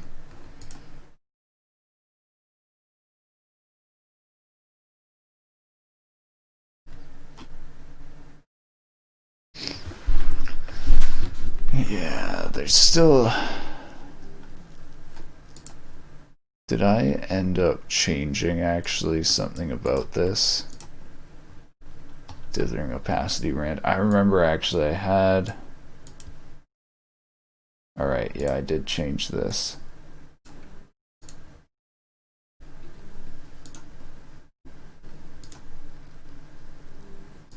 Times opacity rand, okay. I remember actually I had the same issue in the cloud shader where I was like, hey, there's these bands here, it should be being dithered. And I realized, well, it doesn't dither unless I make it dither. Oh yeah, here we go. Very nice. So now there's no discrete bands. It's super tiny as well. You actually can't. I actually didn't notice it until I did the 4K rendering, and I was like, oh, there's bands here when I zoom in on these super tiny pixels.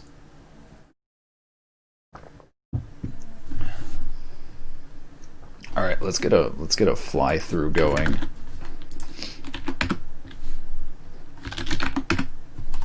Also gonna check how the Path of Exile League launch is going.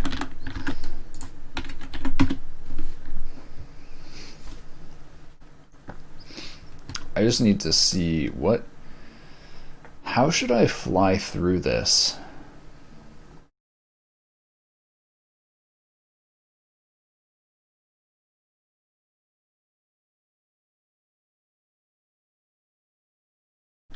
I think maybe sort of a half figure eight going in and out, going down to the middle. Like, I think I have it kind of right spinning around here, but then I should have it go through the center.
Alright, that's not gonna work.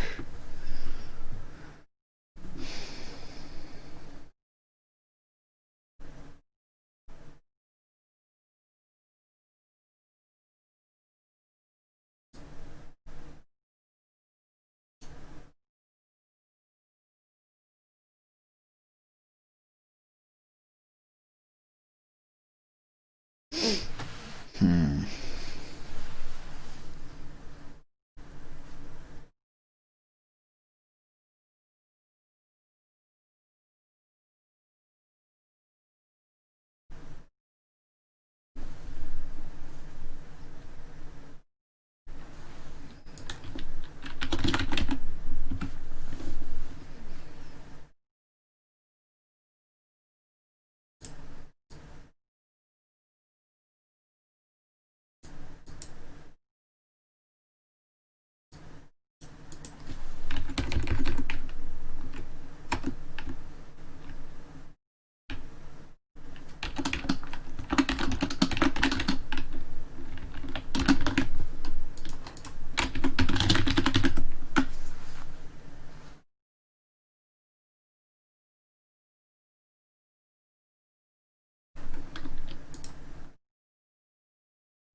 Alright, not bad. Starts under the structure, it zooms out, goes back in way too early.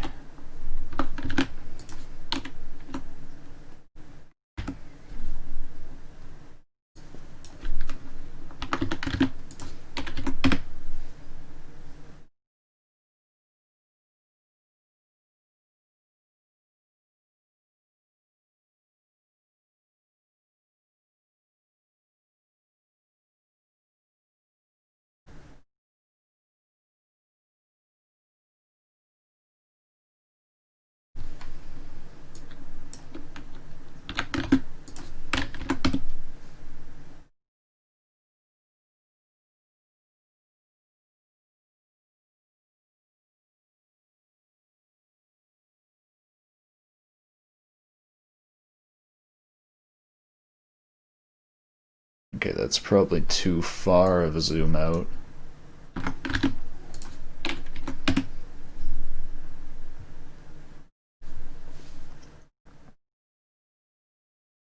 So I think instead of Cloud Castle, I'm going to call this Cloud Complex.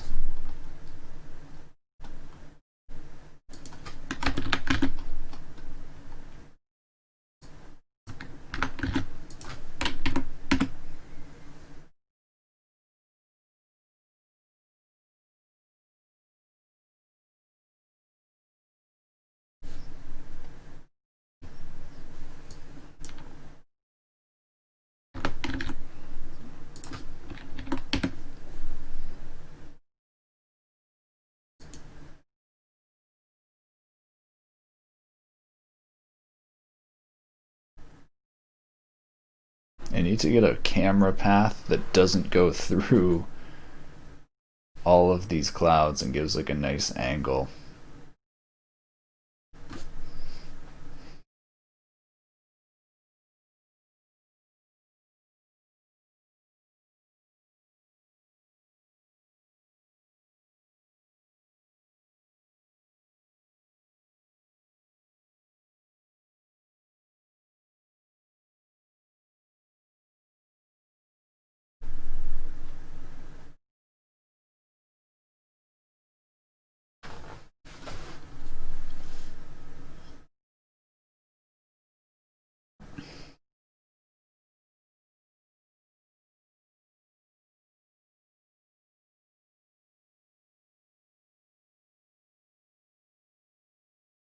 Alright, this one gives some good angles.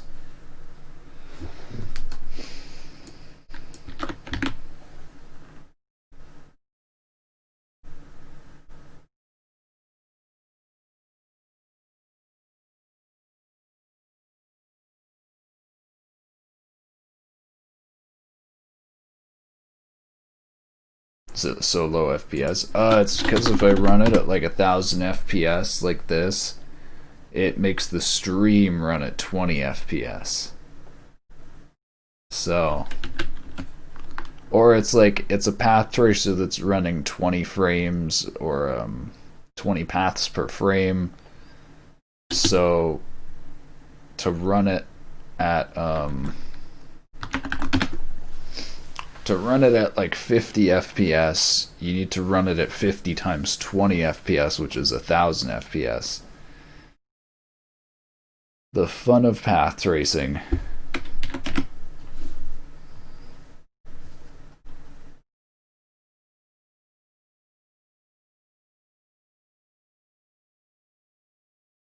I think it's gonna crash. I think I made it stack up too many frames. If you ask it to render, if you ask OpenGL to render like 5,000 frames and it's an insanely slow shader that actually takes like 30 seconds to get done with all those frames, sometimes it just like freezes on GL Flush while it gets rid of all those frames and then it doesn't call the window event loop.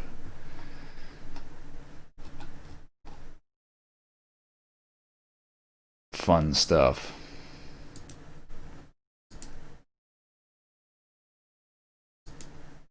There we go.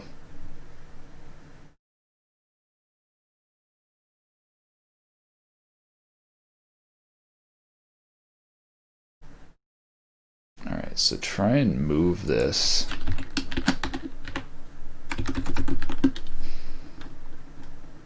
It's not real-time rendering. No, it's real-time rendering.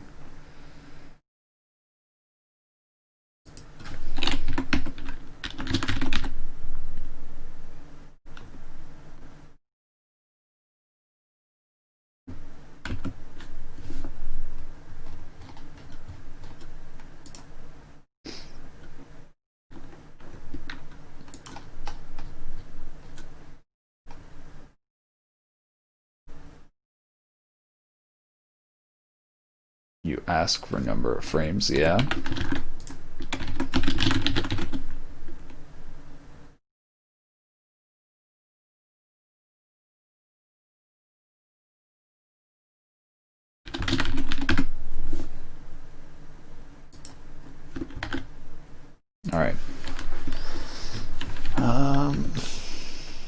I need to see how this animation's actually gonna... I want to make it like 10 to 15 seconds, I think. So...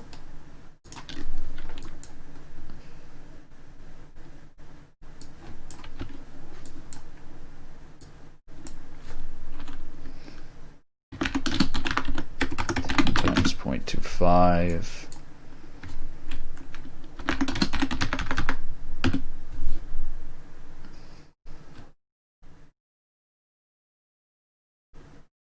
That means these will each repeat 2 times. This will repeat once. Okay. So right now the whole loop is happening over like 6 seconds. So let's try capturing 6 seconds.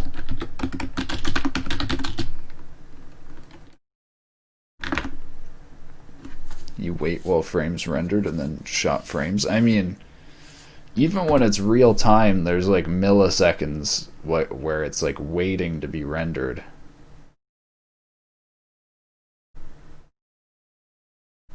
Okay, so that spins way too fast. Like, that's gonna be way too quick for a video.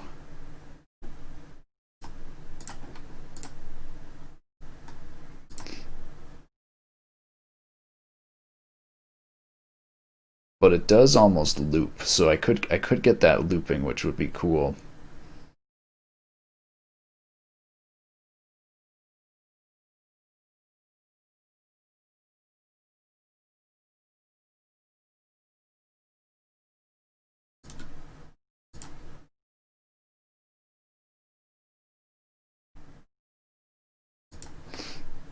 Does look pretty nice though, even with how blurry it is. Alright, so let's try slowing this down by half. Will mean that after 10 seconds it won't have done a full loop around, so it should be a good degree slower.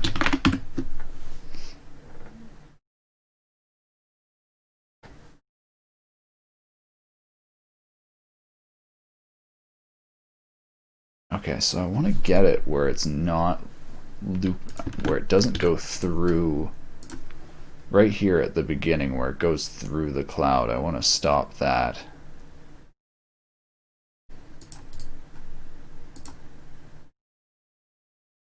That's almost good. I want it to like kind of slyly dodge through here. I'm almost wondering if I should just write out a camera path instead of trying to do a procedural camera path like this.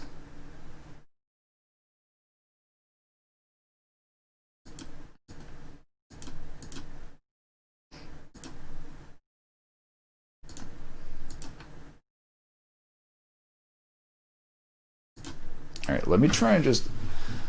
Let's see if we can just get one just looping around the bottom, just to begin.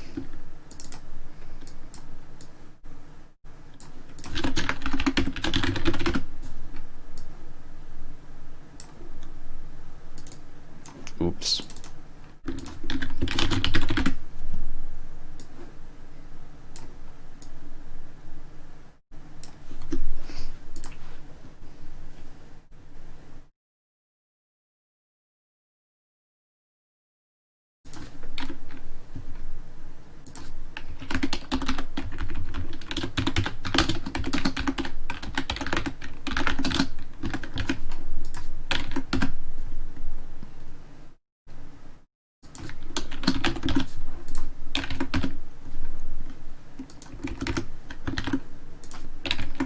So I'm trying to find a distance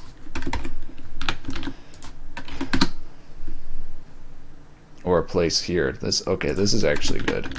Where we can just kind of spin around here and not clip into anything. And then what we want to do is we want to kind of raise it bigger and bigger until we get a nice path.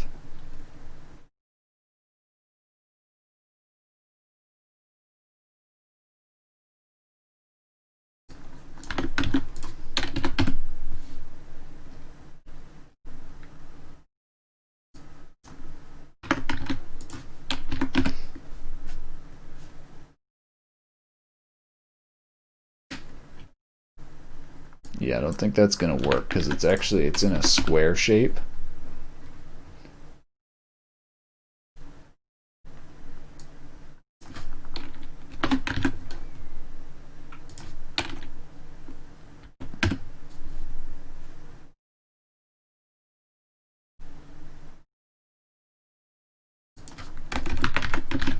Yeah, so I would need to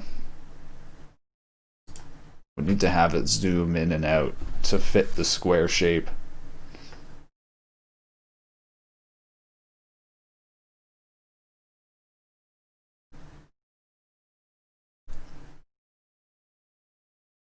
So does this zoom around completely without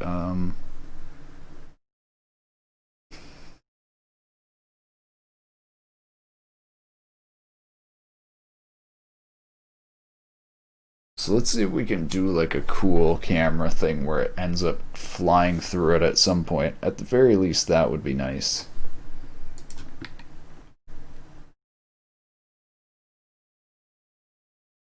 Just thinking how I want to do that. I could just distort the final position, or I can make it curve in here.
Interesting. Okay, so this is kind of weaving in and out.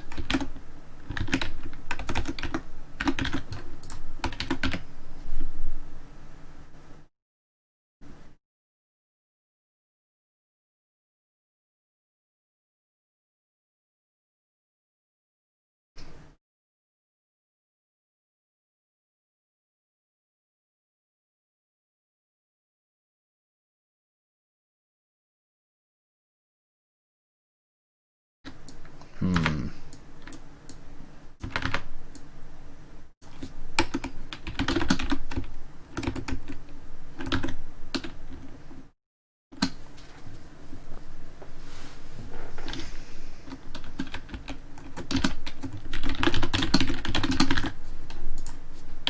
I'm just thinking what this is gonna do.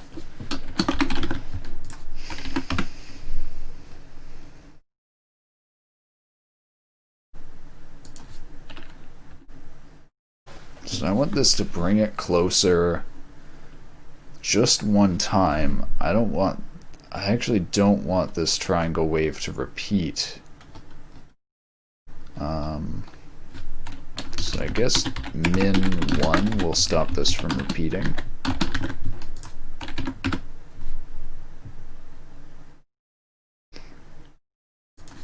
Actually, I'll do clamp.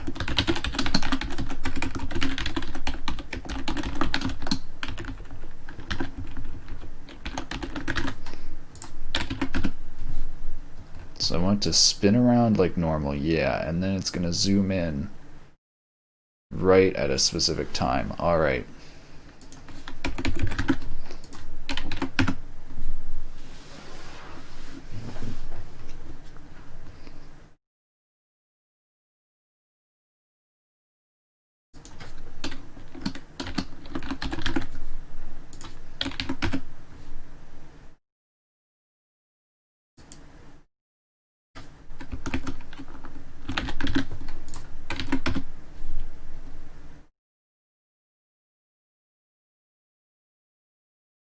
Just gonna zoom in here. Right there. Okay, so I think I want to zoom in a bit closer. That's actually not bad. So that's gonna have it. With this, it'll do a full loop.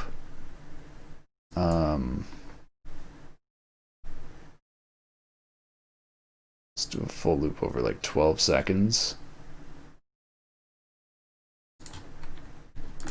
Let me see. I want to go pi over 10 seconds. I just did 18. Okay, it is 0.6. I got it right. Man, it's like little simple math things. I'm just like, I'm pretty positive I'm right, but I just like have to put it into the calculator to be sure.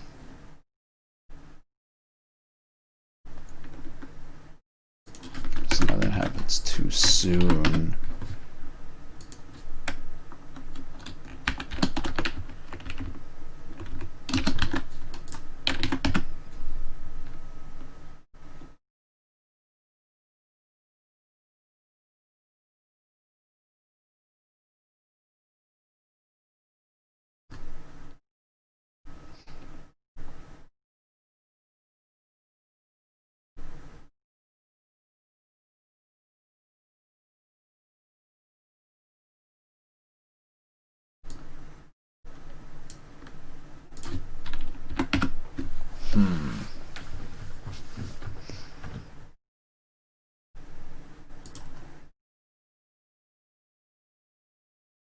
Alright, I want it to start zooming in right there instead of right there, so make it a bit sooner. Is it zooming out fast enough? Just fast enough.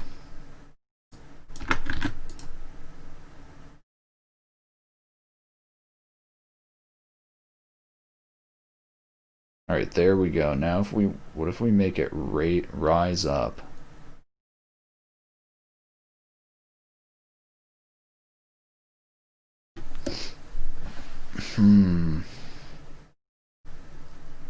Alright, actually I am gonna need to make this loop. Okay, I might just do a big pow function on this.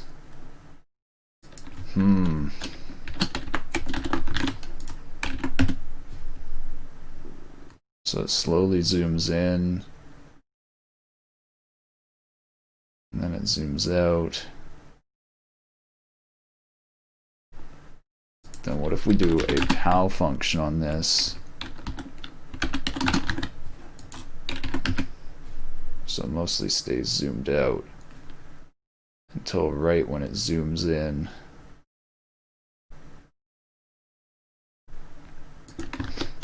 Or what if we apply pow right here?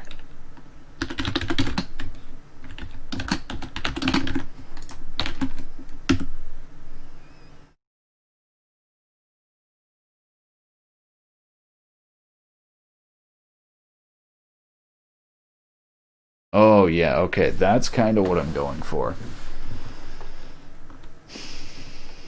That kind of slow zoom in and then zoom back out. Oh, and it loops. Okay, beautiful.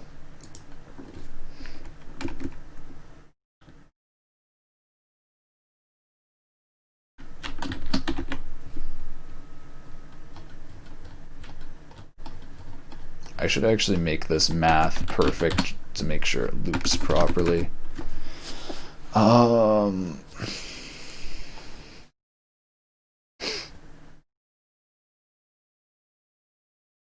Times pi times 0.2. And then I'm gonna want it to go upwards. Maybe I'll have it go upwards at the same rate that this happens.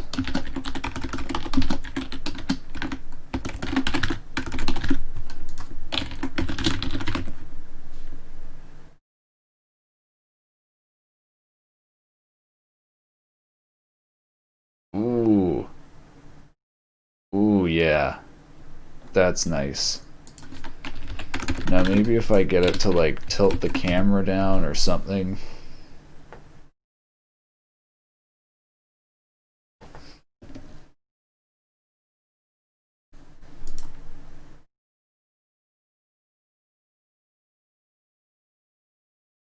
So we get that nice zoom and look around.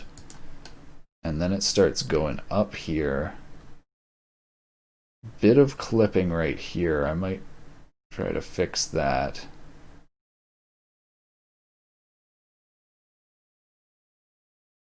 And then we get that peak above.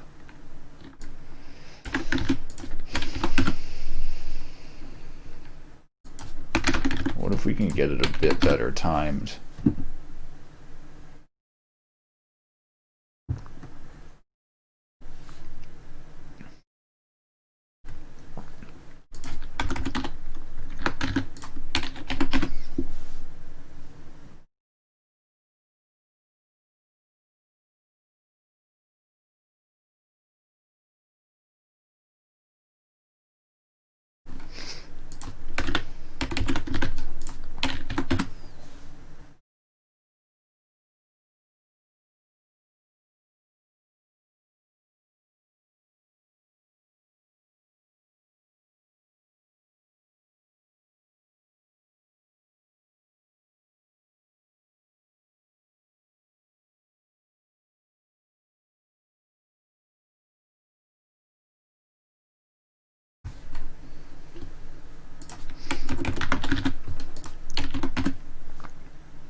Hmm.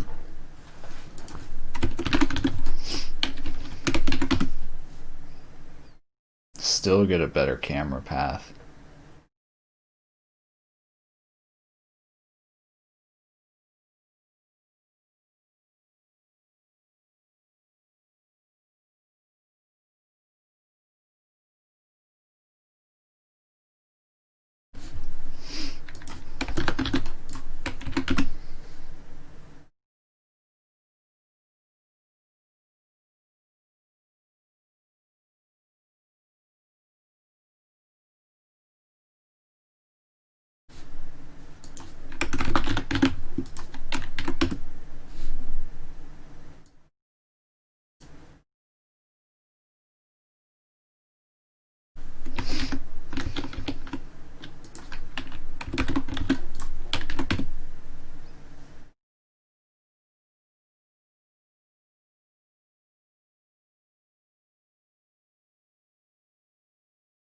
That's pretty nice in terms of not colliding with much.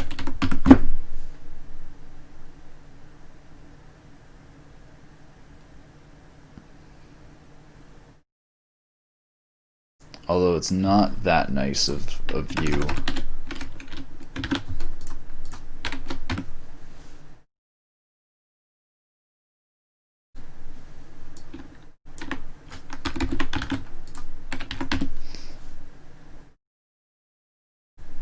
I guess I could just accelerate the ray position by the ray direction by like 4 units.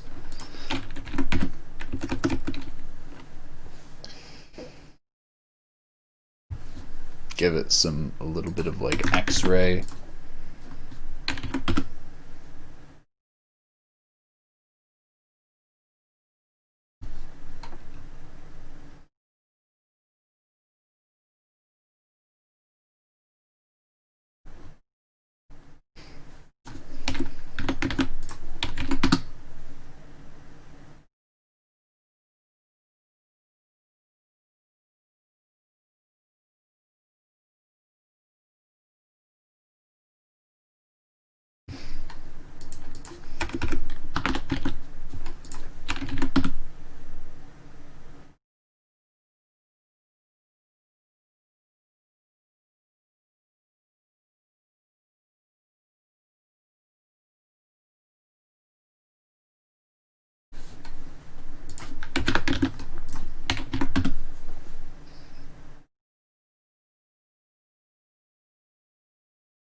Okay, I think that's a pretty good fly through. Let me capture that.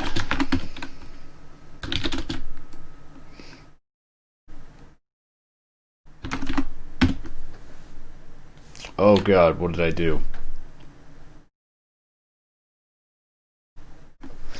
Huh, what's happening there?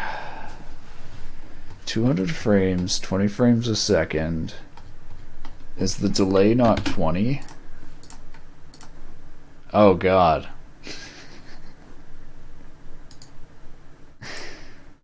Huh.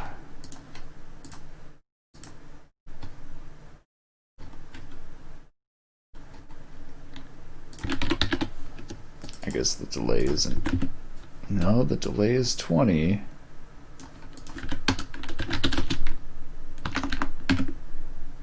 Oh, there we go. I guess it just didn't update properly or something.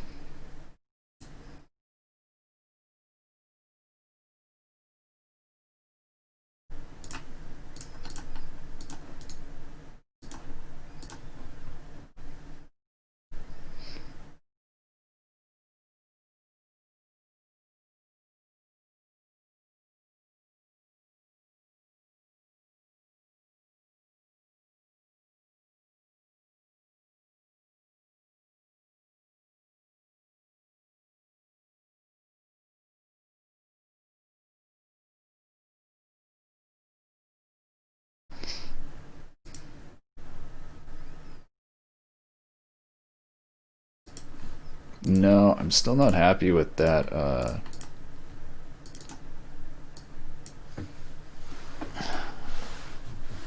the way the camera's moving.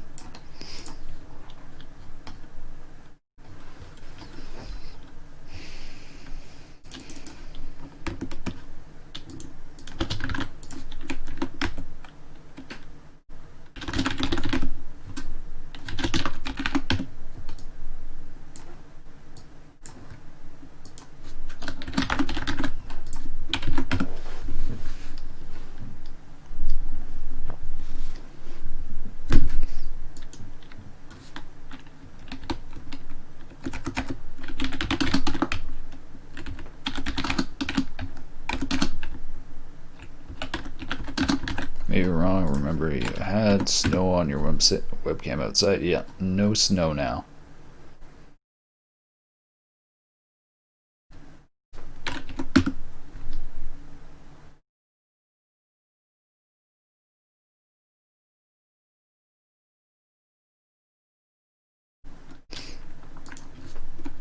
Load George Ion.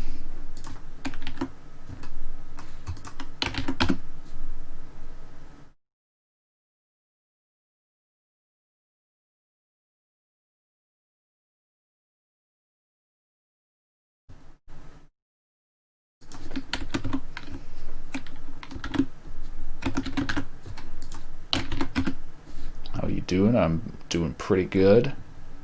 How are you doing?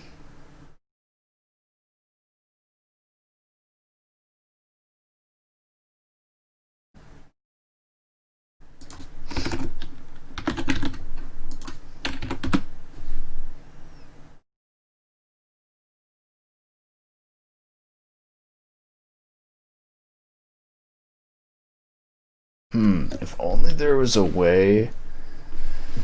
Actually, there is a way. Place, I can get it to like go between the layers in these spaces where there's openings. So like, if I can like get it to kind of stick to those, but I don't think that's really possible. Wrong place it seems. No, it's GLSL. There's no pointers here. You don't need to worry about memory management.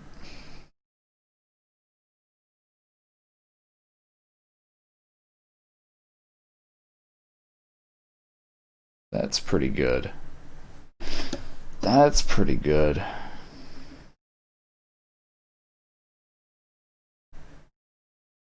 Pretty happy with that. I think that really shows off. Let's do a capturing of that and see how that looks.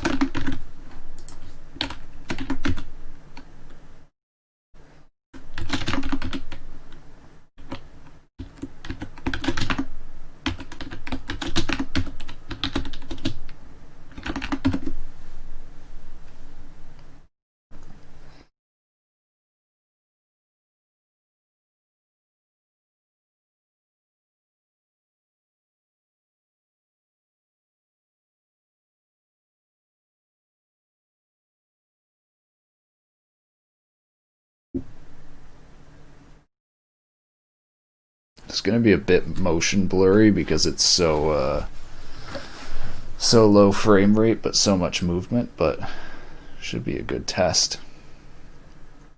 Got an OOP exam in C++. Huh. That shouldn't... You should be able to find answers for that easy on the internet if you know some Google foo.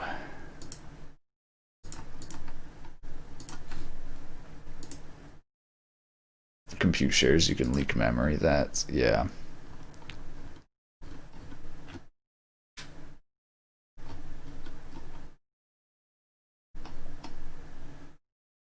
And I guess funny enough that the GPU programming you do on the CPU in C or C++, you can leak memory, but...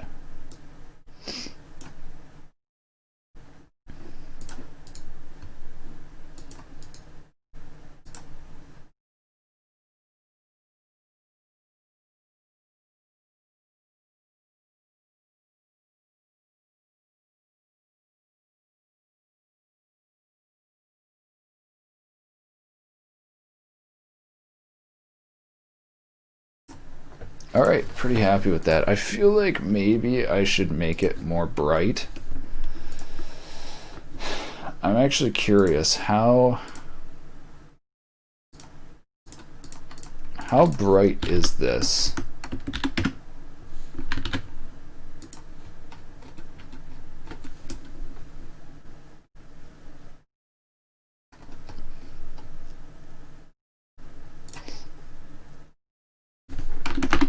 Let's just try making it way brighter.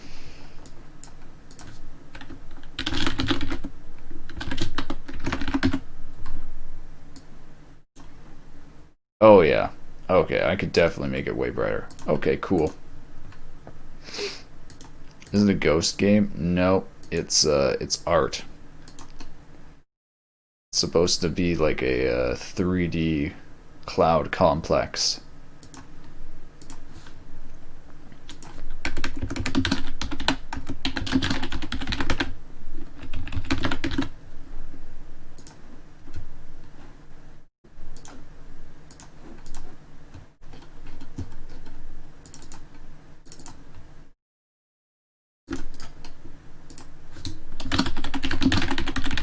Boom. There we go. Okay.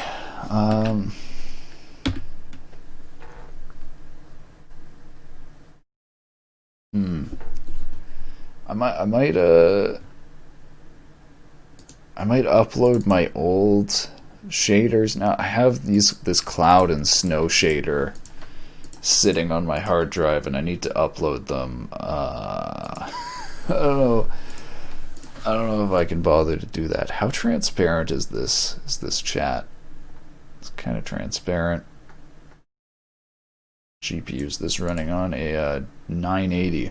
Not a power. Well, kind of powerful.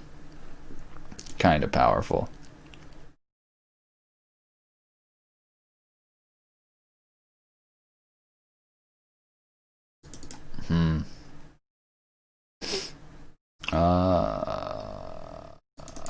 Yeah, I don't want to go fiddle with getting this rendering yet. So, you know what? Let's I'm gonna upload this to my site.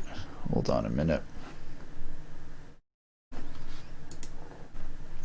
It's just in regular GLSL version 3.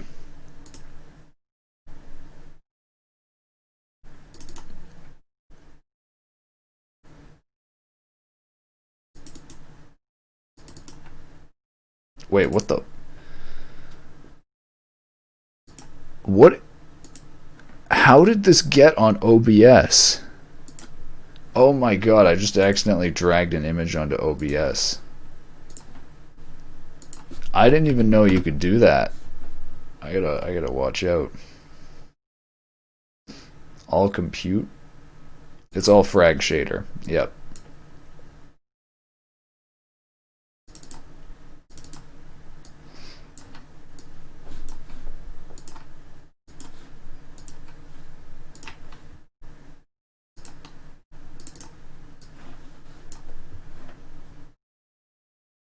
Alright. Oh, so I already uploaded the snow one, I guess. Oh, I gotta log into Shader Toy.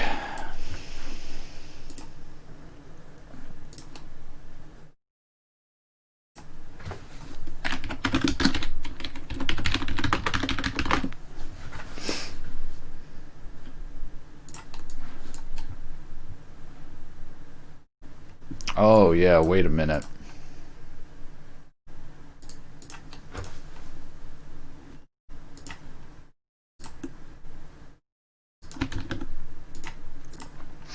This has all the shader code for like a lot of the snowflakes. The most recent shader there is pretty much the exact same path tracer I was just working on.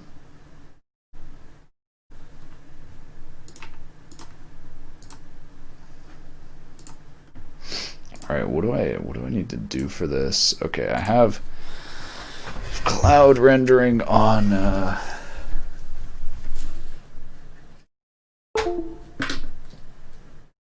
USB that I need to upload. I gotta upload it to Shader Toy. Intel Integrated probably won't run at them. It probably should actually. Intel Integrated is pretty good at supporting it. It may not run fast, but it should definitely run. And that's the that's kind of the interesting thing about path tracers like this, is it isn't even real time. Is that program useful at anything? I mean, you can use it to make games. I don't use it to make games. I use it to make art.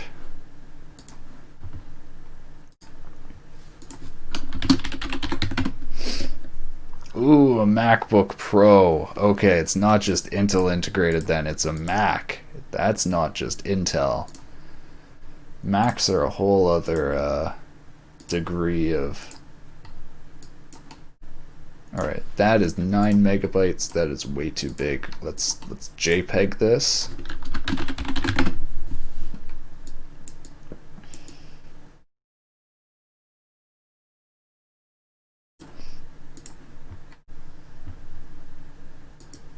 Runs just about any shader toy, but slowly. I mean, so the thing is, even on like some GPUs, Shader Toy runs really slowly. And actually, so there's like part of me that actually prefers looking at Shader Toy on an integrated GPU because it doesn't crash nearly as often. It might load slow, but it doesn't crash.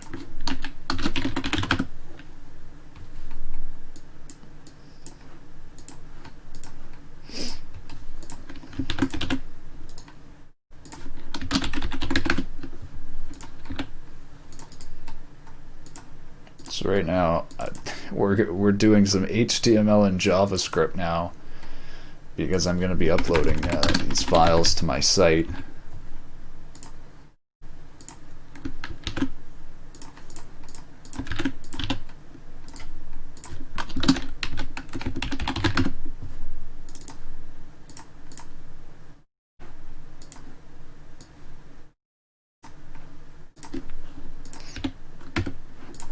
Just realized, did I look at this? Did I even look at this code before I put it in? Cloud, January 7th. Okay, it's all good.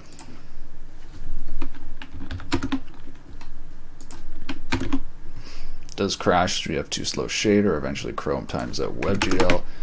That's true. You can turn that up if you want as well. Other than that, it works quite fine. That's good.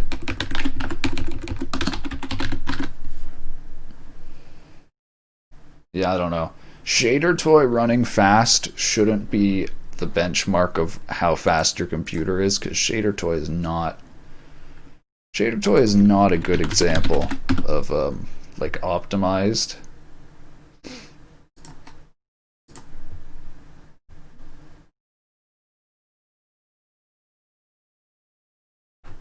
All right, do I have a live coding video of this? I think I made this on stream. Let me see. Is this the correct video for this?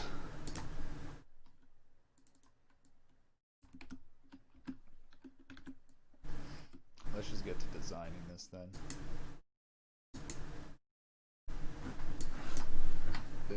I don't know what I'm doing. That's the video name.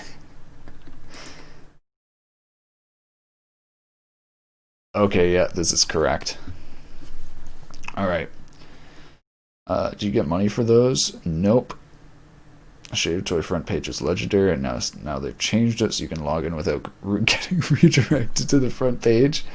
Man, it's kind of impressive that they haven't fixed that. It makes sense though. It's actually it's a really interesting issue in that to render the shaders effectively, you need access to some sort of GPU, even if it's Intel integrated graphics. So for them to render, like if you don't know, hosting a server, a regular VPS, a virtual server, is like $5 a month. You can get like easily on Amazon. Any sort of server that has a GPU is like immediately starting at like $99 a month. It just makes it insanely expensive. So like they can't render out the shader thumbnails on the server without massively raising server costs. It's actually like an interesting design issue if you look into it. So like that's the thing. It's either no thumbnails or they render it on your device, which is kind of a predicament, considering it can literally like denial of service your device. Yeah, they render all shaders live so you can mouse over to get animated. Yep. That's the thing though, there's so many shaders that aren't designed to be animated.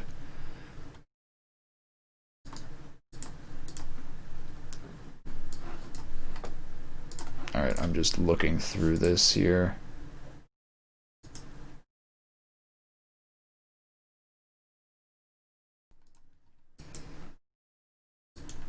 This is weird. Did I not stream this? I had to have streamed this cloud shader.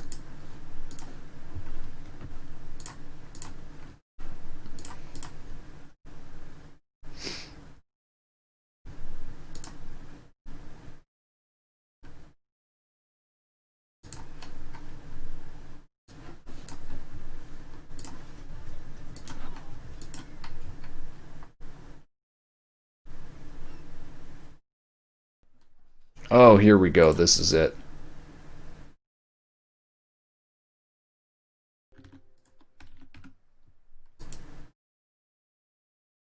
I'll advance ahead to where the shader programming starts.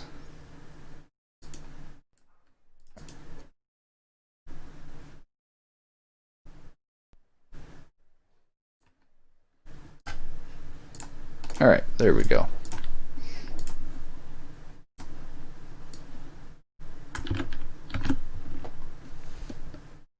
All right, and then now we need the rendering. And I don't think I published the rendering yet. No. So here's the rendering of the cloud.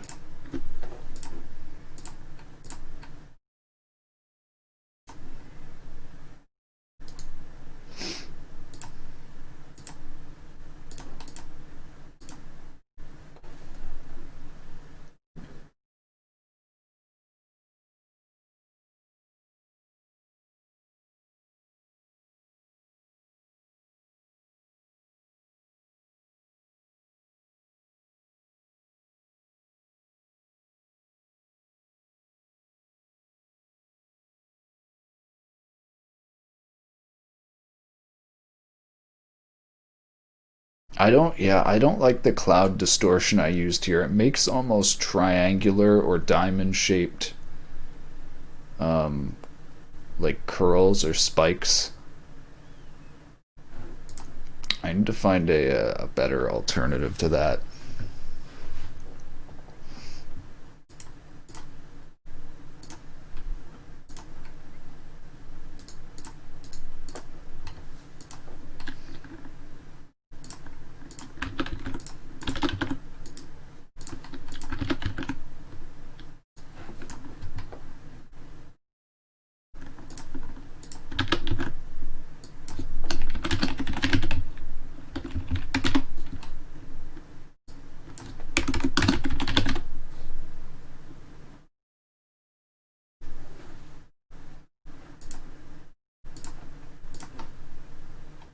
This is such a weird looking cloud.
Alright, now I just need to upload the Shader Toy version.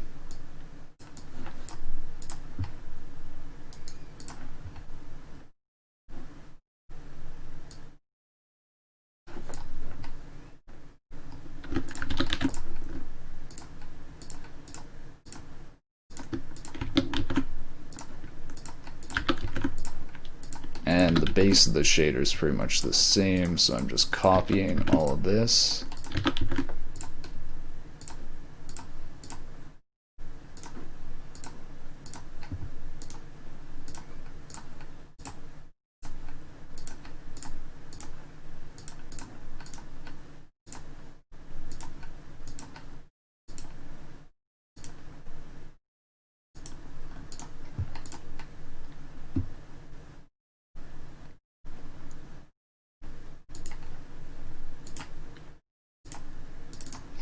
And then we're going to copy in our cloud code.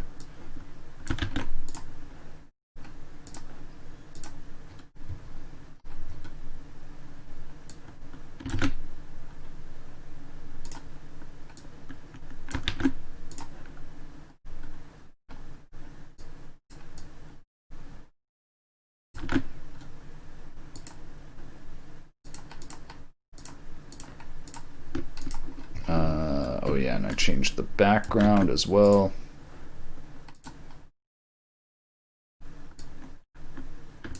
Oh yeah, and then finally, where do I have the camera position here? -4. So we need to set the initial camera position to, we'll do -4.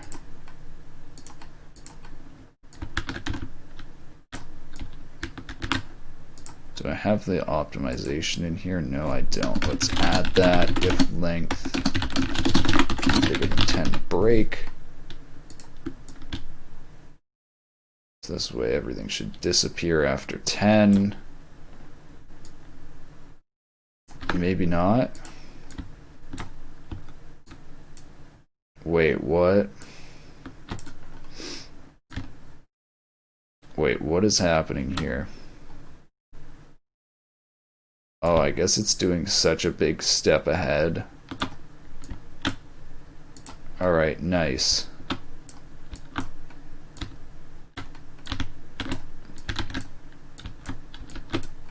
So now you can explore the cloud on Shader Toy. Sweet.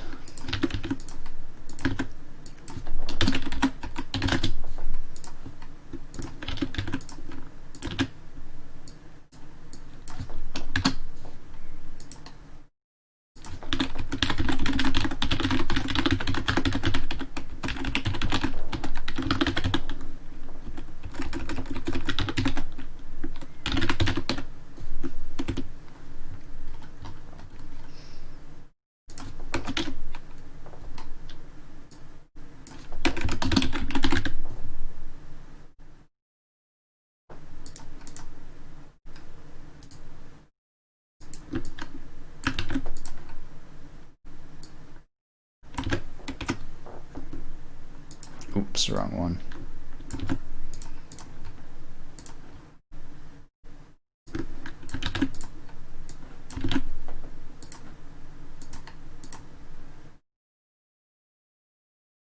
Alright, beautiful.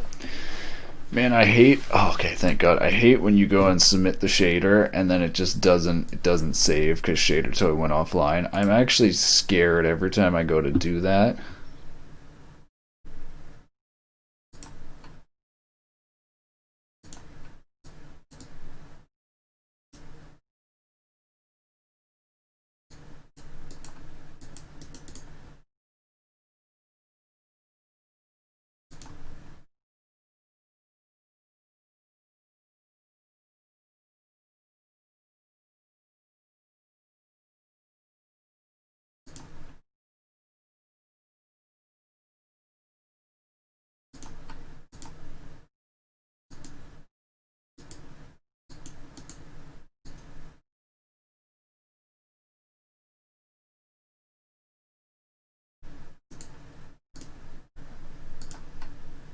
Just wait when Facebook makes Shader Toy.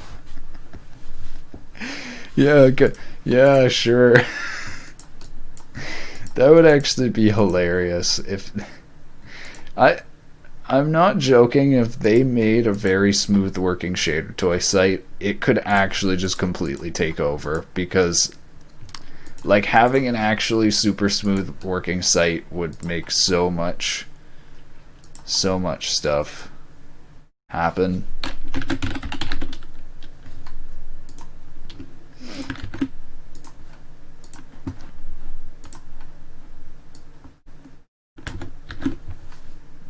All right, let's check this.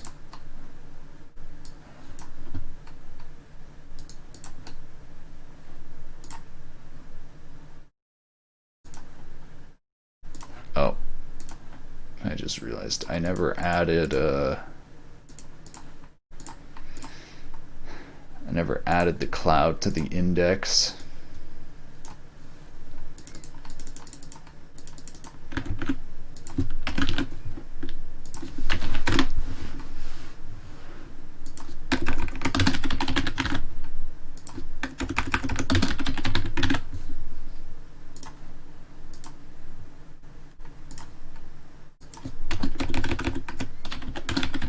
Large corporations can just use their servers to DDoS every other concurrent product that has less servers.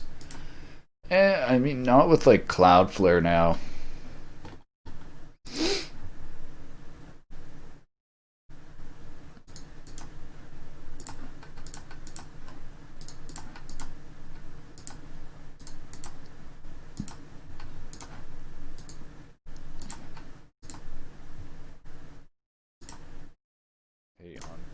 All right, nice. Everything is set up.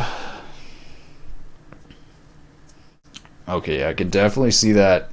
I think that's the government though. Like in Turkey and Iran, how they can literally just like shut down the internet for any corporation or like news site that doesn't follow what they want.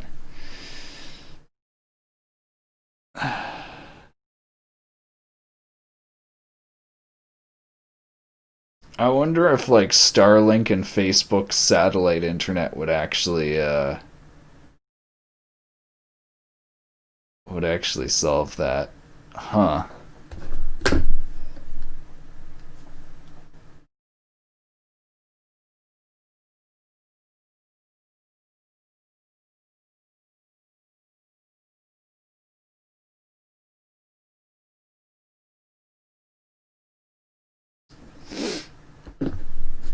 So, talk about Shader Toy's server loading slow.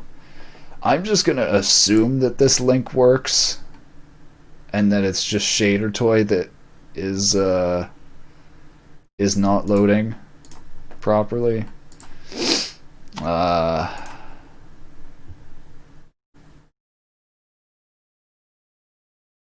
Yeah, okay, here we go.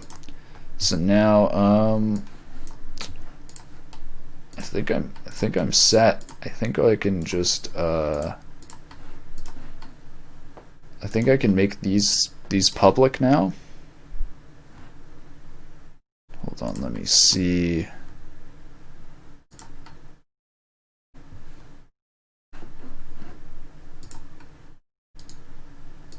Also eject this now.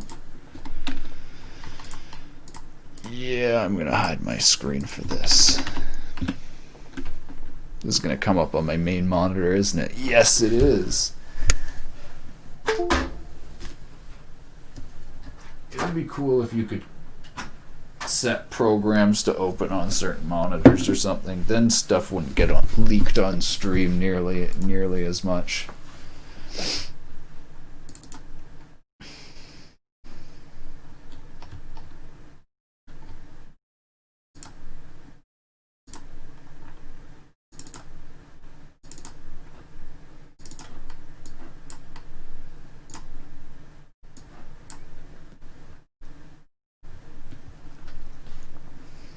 Alright, it is uploading the files.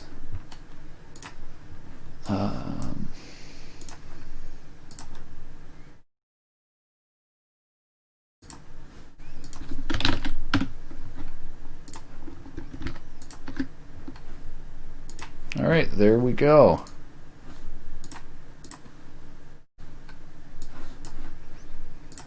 So now I can go and make these public.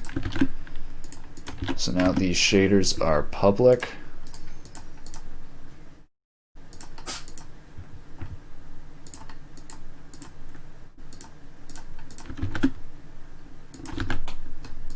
And hopefully it's actually saving. Yeah, okay, it did save. So this one is really cool because it kind of just looks like snow, right? But then if you zoom in, the snow is actually individual snowflakes.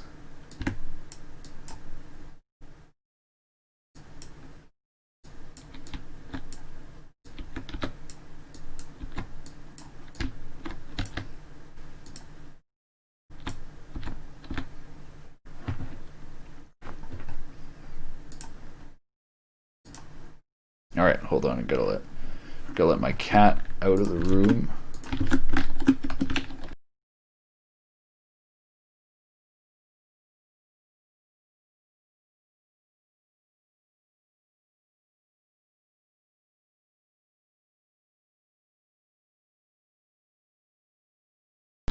Alright, I want to see how's the Path of Exile launch going?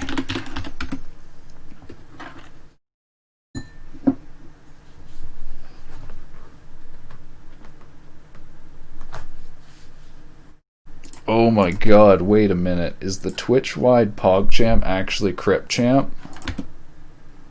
Oh my god, in celebration of Path of Exile, the PogChamp is Crip.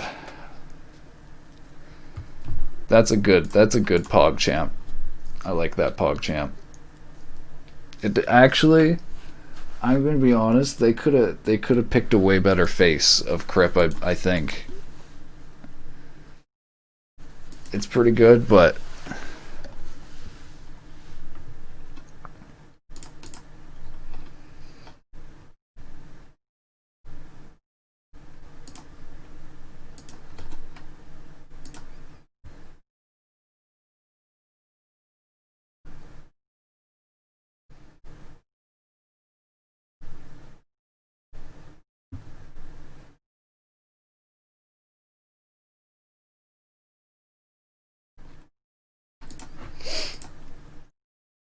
both shaders work.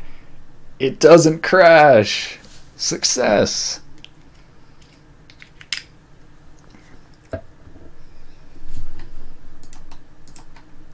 All right.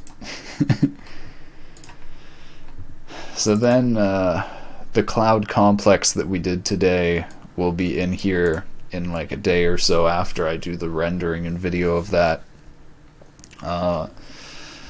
I think I'm gonna go take a break. I'm gonna probably get in the Path of Exile queue as well, see how that works, and then I think I'll probably throw the stream on in like 30 minutes to an hour, depending on how Path of Exile is. Yeah. This so there was this thing on Shader Toy. I actually don't see many people do it that much anymore, but it was shader a day or something. Basically, like you just do a shader, you program a shader every day. Just like how I was saying, I'm gonna stream every day, even if it's just for an hour. I feel like that making a shader every day is a bit much. It kind of like forces you to put out crap. Or like what I saw, at least with that shader a day, was people ended up just going, oh, I'll just put out like this shitty little shader just to make one for the day instead of actually trying to make something that's like, I don't know, like special or something like that. It's just like oh, well, just make one just for the day. Share Toy Prime was in 2016, 2017. I think it come to Share Toy only in 2019. It's so weird. I feel like I've been on Shader Toy for like 8 years, but it's really only been like 4 years. Like I only joined in 2016, I believe.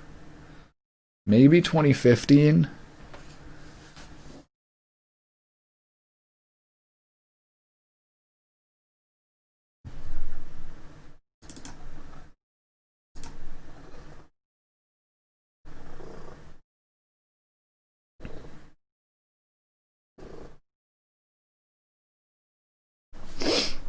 WebGL Prime was in 2013 and 2020. No one gave a shit about WebGL.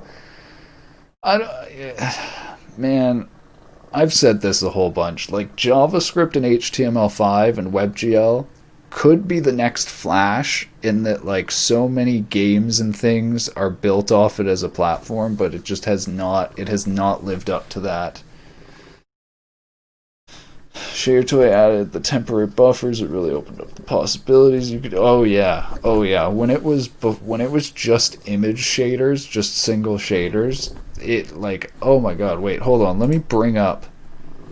Holy shit! So you want to see how far we've gone? So,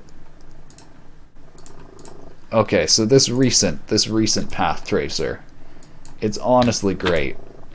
Like you can fly around because we have buffers to store camera position and do mouse movement and all that stuff. We have like, yeah, we have buffers so that you can add up the paths over frames.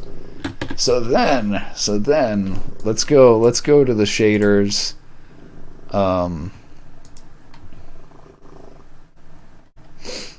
Long time ago.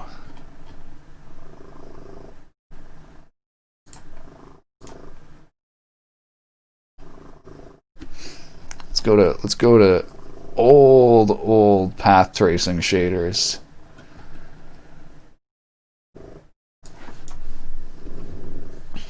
Temporal anti-aliasing wouldn't work. Yeah, you could not. Pouring your shader to make Unity repost in their Twitter. You'll get 5K to 10K views. That is so true, though. When I made like lighting shaders for Unity, they were so much less impressive than these path tracers, and they got so many likes on Twitter. Temporal integration. Yeah, temporal integration. I guess TAA is temporal integration in a way. I didn't realize how many private shaders they had.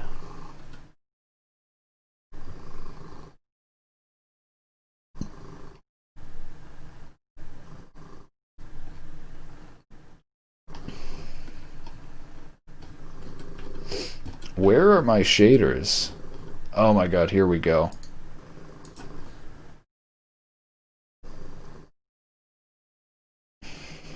Okay, here we go. This was like the first path tracer I did. It's completely constant, or like there's no adding up paths over frames. It's doing it all in a single like pass, and I had no idea what I was doing. It's beautiful.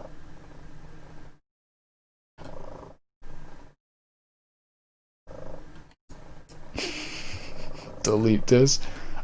Man, you gotta thank Fabrice Naret for like, I had no idea what I was doing, and he's like still helping me. So then I used that same technology. Oh god. Okay, so this path traces line by line. So because okay, so this is great. Because there were no buffers when I made this shader back in 2015. This is the boss Zakum from a game called MapleStory, by the way, if some people might recognize this. Is this rendering?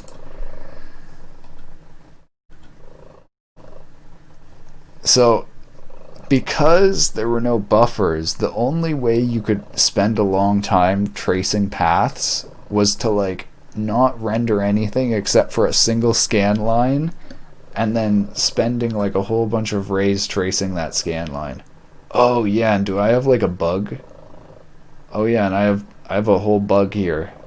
Just turns completely black.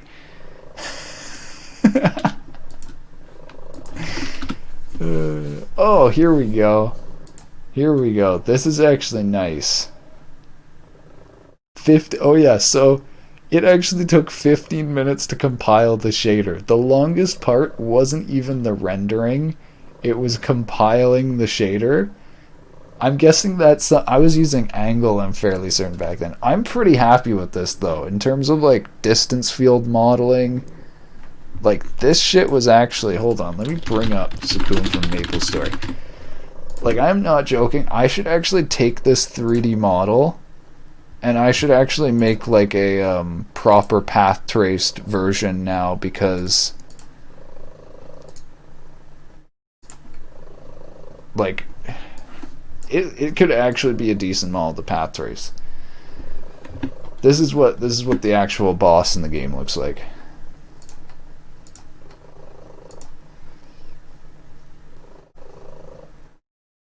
If it's not rolling loops, then compile takes ages. Yeah. Yeah. I think I have a non-path traced. Oh yeah, so there we go. That's just with like normal real-time rendering. My first shader on Shader Toy. Bad line clock. Second wheel was seconds.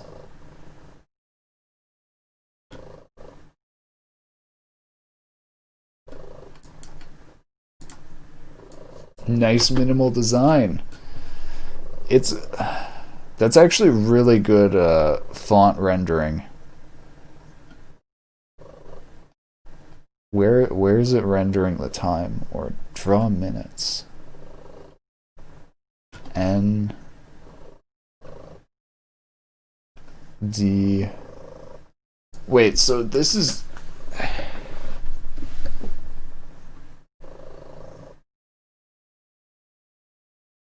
show number. How is this encoding the numbers?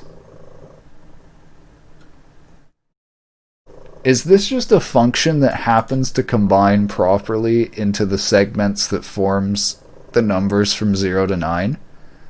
Like, hold on.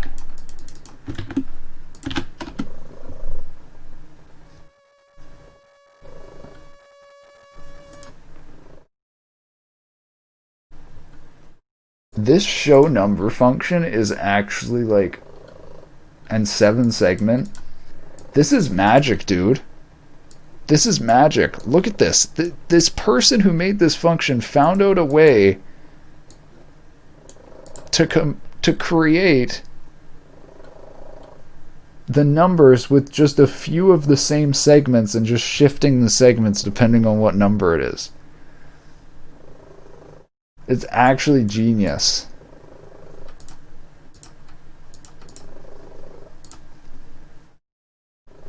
It's good, dude. It's really good. I don't know how I didn't think of this. So this is how the old like visual clocks work. All right, MyStrand. Quickie ray trace test. Very nice. Very nice. 2014. Oh my god.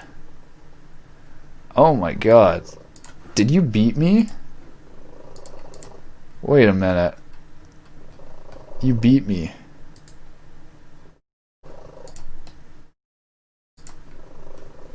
Oh my god, 2014.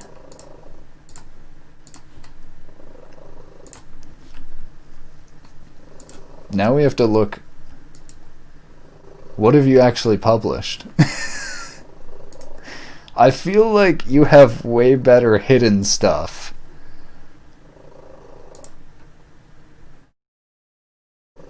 If that's what your first hidden shader is, and this was in 2019...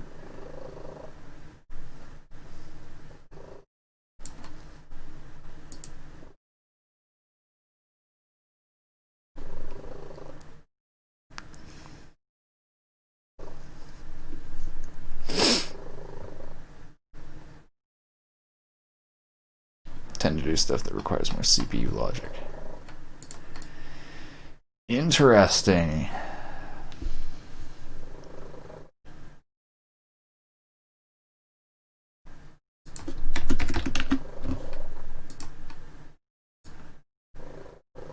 This kinda looks like Blue Noise, but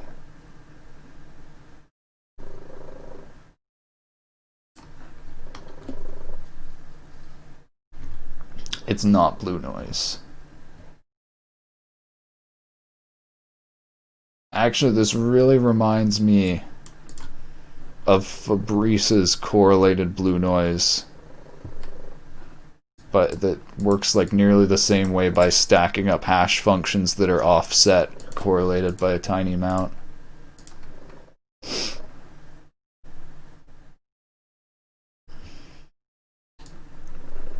It's nice though. It's approximating Blue Noise by filtering. Aha.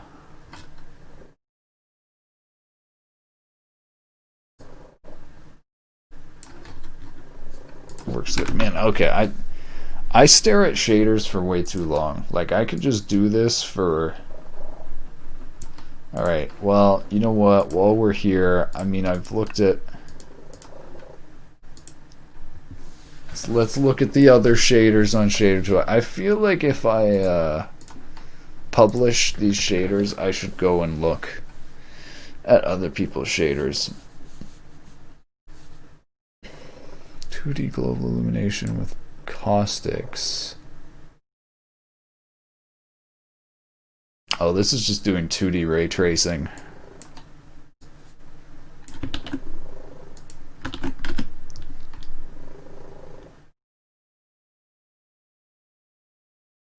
Oh, it's pretty much doing it in real time, though.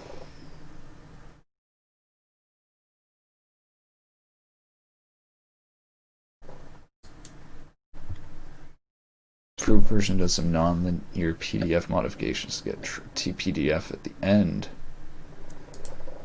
Aha. Volumetric sphere marking. It seems like everyone is into volume marking at the moment. And path tracing. People love themselves some ray tracing. Says the guy who just published two ray tracing shaders.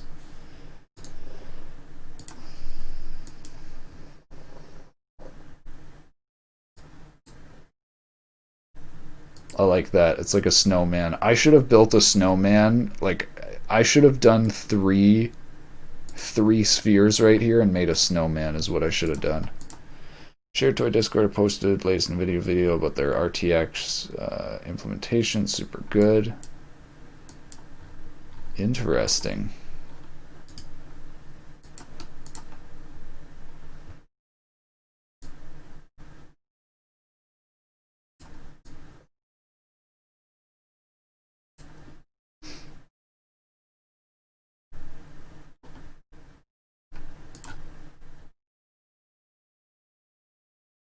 Going to be using this to model SDFs. What is this?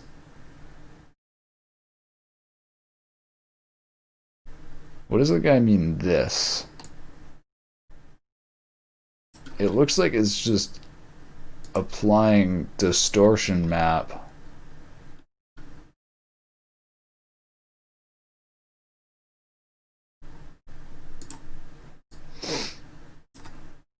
And I almost want to say, huh.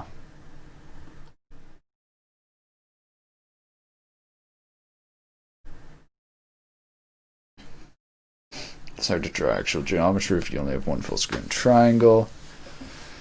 It's not that hard. It's easy to do simple geometry. It's hard to do way more complex. This is a weird shader. Decided to release it. What is he releasing here?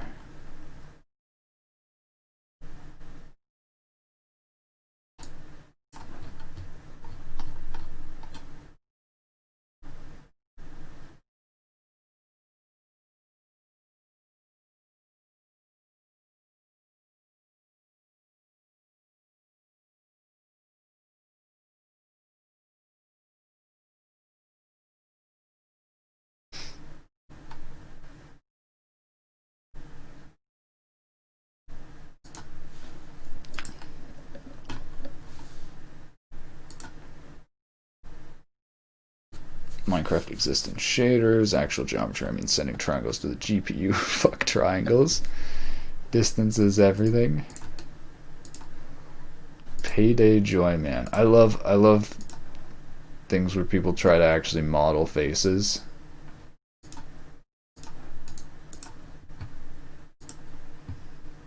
Oh, no, Shader Toy isn't loading again.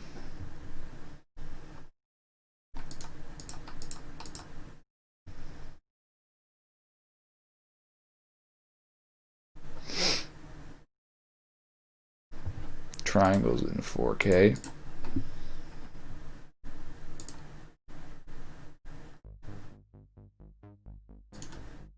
By Mystran.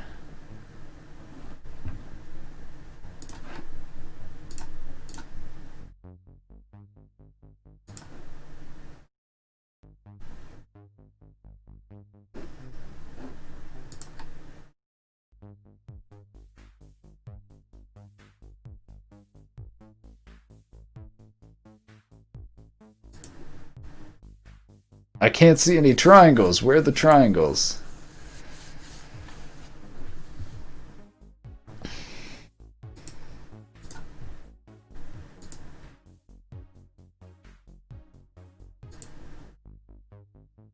It's a nice smoke.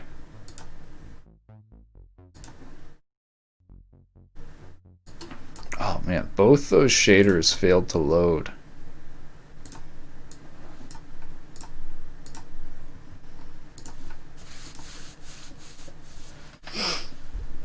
Particles are drawn as instance triangles.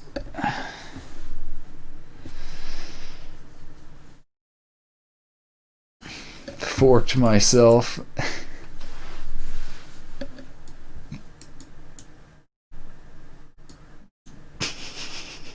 I like this one. I like any shader where people just try to like make their faces. Generates a bunch of random colors, semi-pleasing to look at. This one looks kind of cool.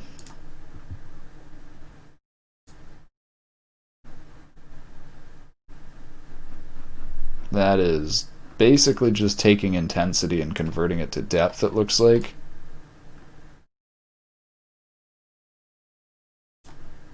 What is it doing?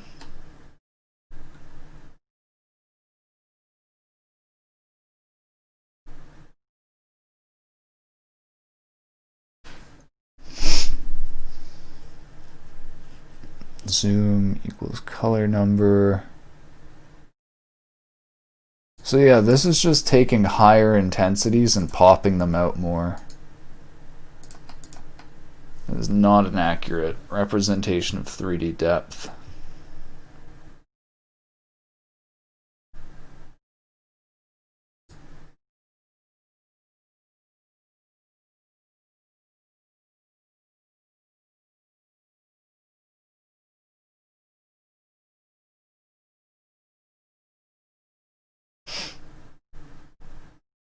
Nice, nice.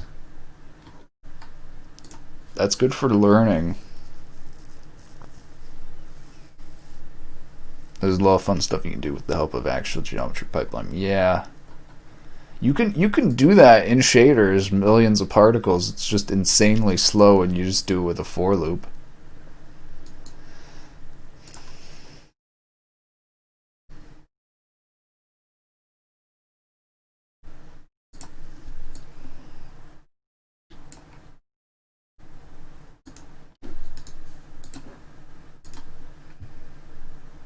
I love how a lot of these shaders are similar, but they're the same. Ooh, this is a good one.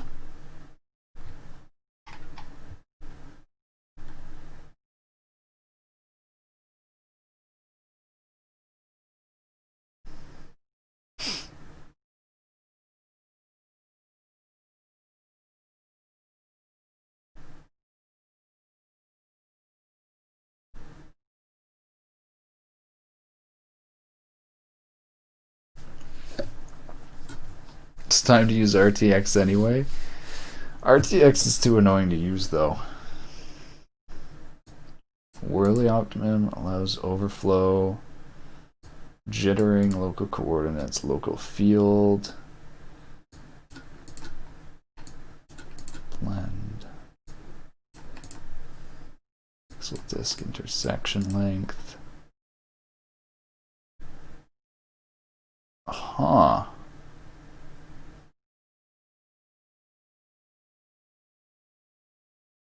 Huh. It's a giant for loop, but it looks pretty beautiful. This one looks really cool because this looks like it has God rays. Oh my god, what is this? What is this? No way! This is an actual like voxel editor. Switching between Z and X causes action even if left mouse button isn't pressed. WASD or arrows to move, space to jump, W tap space to start flying. Use space and shift to go up and down.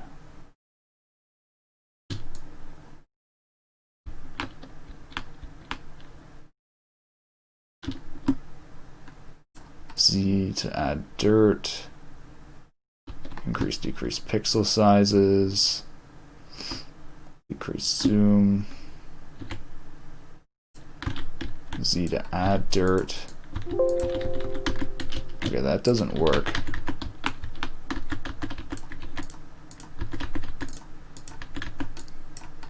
I cannot dig. I love voxel editing shaders though. Z plus mouse, yeah, it's not working.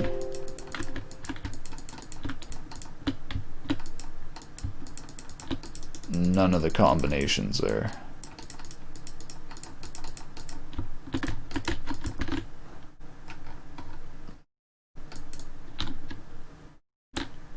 Oh, let's try restarting.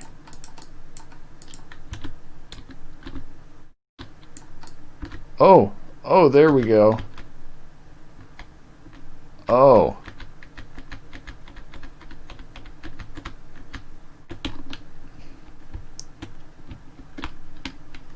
Interesting. How does this support such big...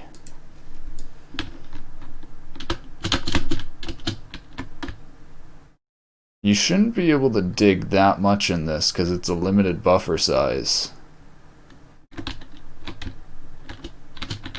So...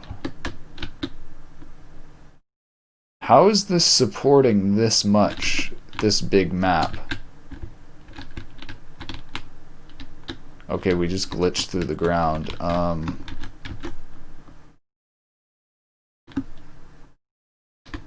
How does this work?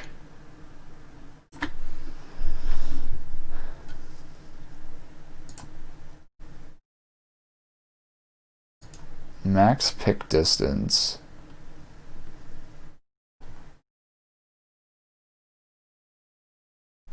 Voxel cache functions? Does it actually do a cache loading system?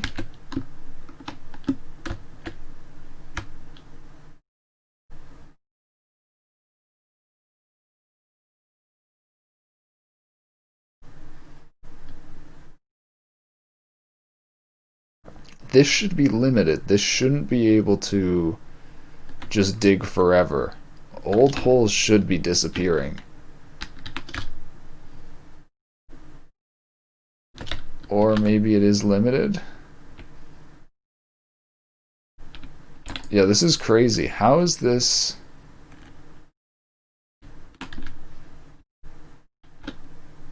How is this storing this much data in a shader buffer?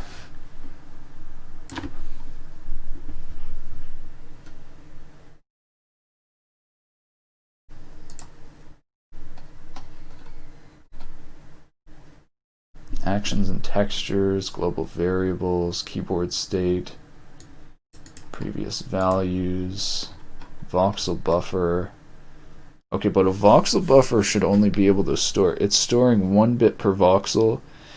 Could fit quite a bit even in a smallish buffer. That's actually true. Yeah, it's doing set bit. It seems massive though, even for one. Like, look at this. Does it just go forever though? That's how I'm wondering. Like, even if it's 1 bit, how is it storing this big?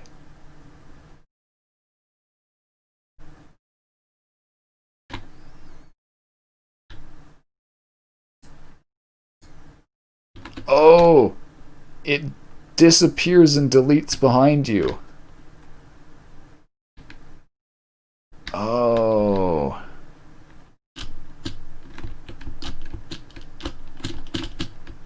Oh, so it just... Huh. Yeah, I actually don't understand completely how that works. How does it move the area around the camera though? That seems hard to do in a shader. Because you would just need to all of a sudden one frame just be like, hey, we just need to like just move everything.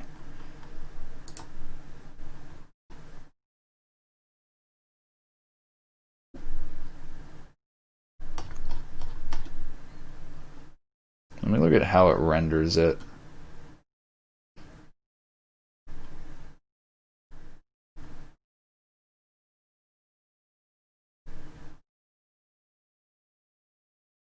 I think this calc load range is where it does it.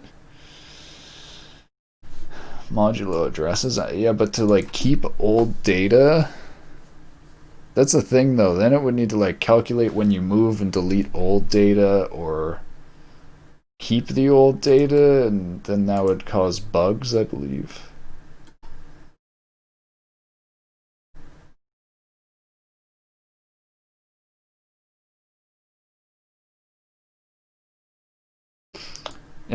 Am I reading this wrong? This is a for loop that just does a single for loop. Just does a single iteration.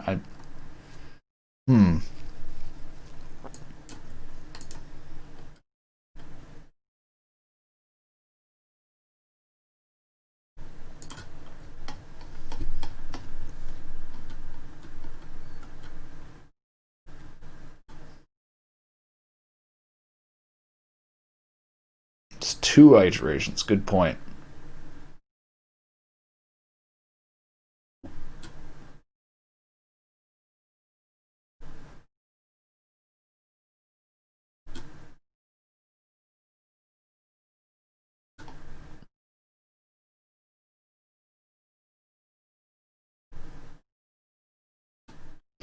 Subvoxel.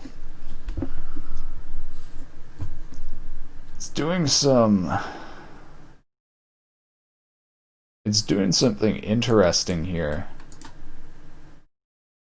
Voxel.shape.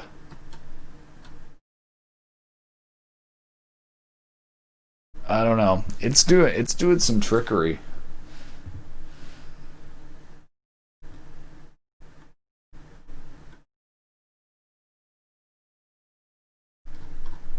Does it call Ray subcast here? Yeah, oh my god, that's so interesting. So in the raycast, it then has a ray subcast here.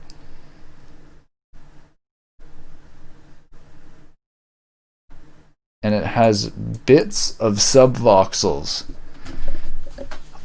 Okay, this shader is actually doing some shit, man. I wasn't expecting this, but this is actually like an octree type structure, or at least the beginning of like spatial hierarchy. Good shit.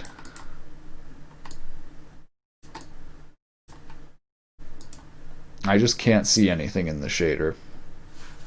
You may just move voxels every frame based off camera position, so it looks, I think it's something like a hash map, or like a cache map, where it just, like, statistically speaking, it overwrites it when you get far enough away, or like if the hash of a voxel you're editing just happens to be the same hash as an old voxel, it gets overwritten. Or like a chunk of voxels, and then the chunks are the bits. Oh, this is a nice one.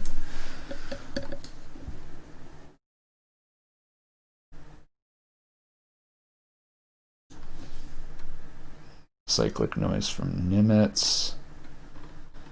Mod Polar.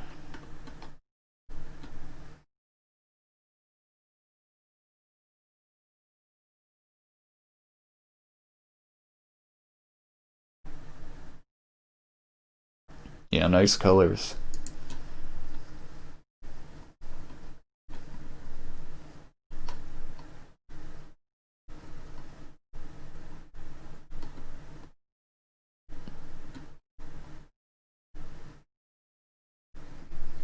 Where is Pmod?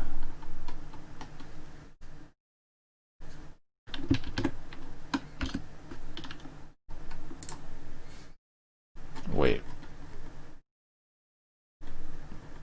Where is Pmod? So there's Pmod, and then there's Pmod Polar. Where is Pmod? Oh, does this not search up?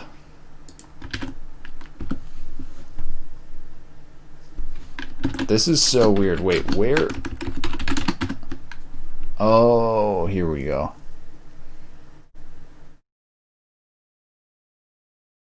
Oh, so that just... Wait, what? P minus A...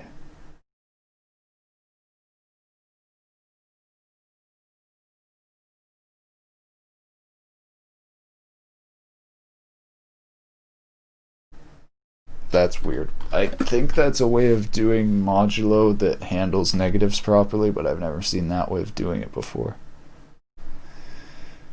What's special about mod polar again? Doesn't it just scale? It measures the angle and then it does a rotation.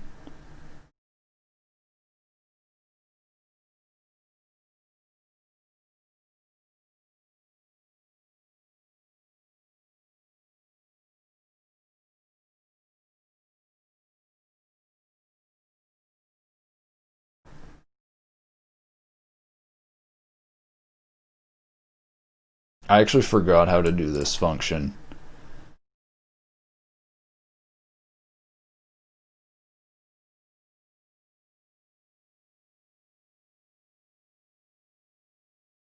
This is kind of weird though.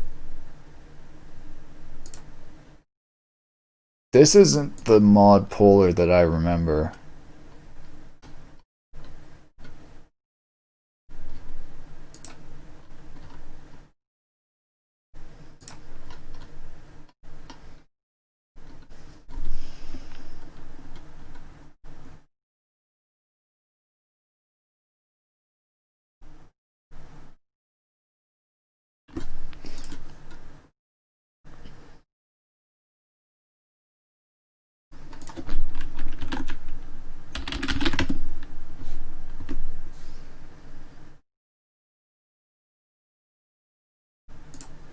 I'm so confused. So it's returning the ID, and then the position is passed in an in and out, but it's outputting the ID,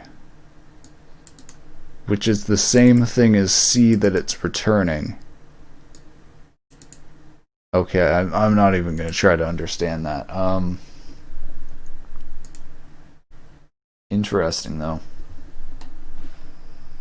So, this isn't actually the mod polar that... I remember this...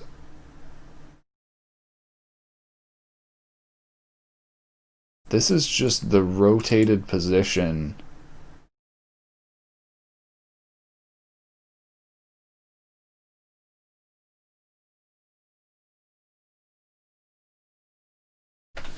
Wait, maybe I'm not understanding this correctly. Takes a tan, it floors it, but wait, A isn't floored.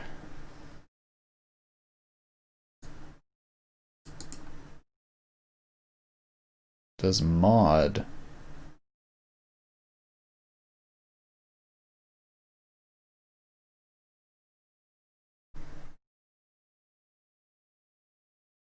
Repeat it at the number of repetitions. And then P is equal to that?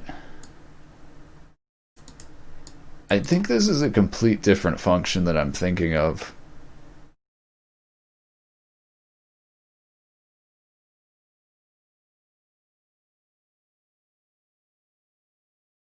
And that multiplies it by... This would... So as far as I'm aware, this would still create like a curved broken distance function, because this position would be being arced around the angle, and it's doing the polar repetition where it's repeating that specific section of the angle at that specific length. Okay, so the one I'm thinking of is you do this basic same thing up here where you measure the angle and the repetitions and you floor it and repeat it like mod here, except instead of then just rotating it back to a repeated position, you actually rotate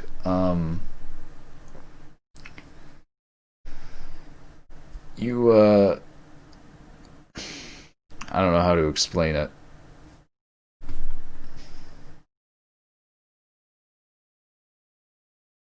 I'm actually wondering, this might work by stretching out. See, I could understand this if it multiplied this afterwards. But the fact that this is divided by repetition, so then this will end up being like mod tiny value, like this won't be doing a complete circle. I should mess around with polar repetition. I just realized this guy's doing daily shaders each day. I was just talking about that shader a day stuff. Oh my god, spectral Voronoi path tracing. This is like my chromatic dithering.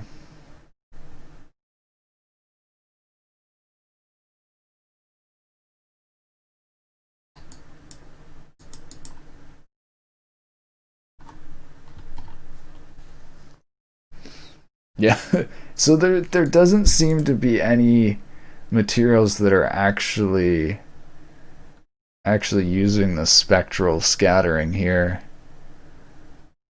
We're getting a black body light source. Using a white light with a white material with nothing depending on the wavelength is just not a spectral renderer. You could just simulate one frequency. Yeah. They should make it so that you can fly around in this too. Do they have the density function here?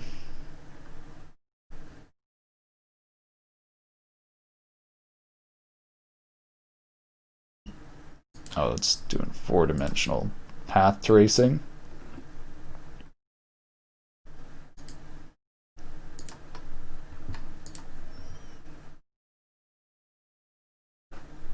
Daily Shader Toy reviews. It depends on if Shader Toy loads. This one's nice. I love how like tons of people just do the same simple stuff of like Voronoi points, but it all comes out a little bit different, and each person's a little bit unique.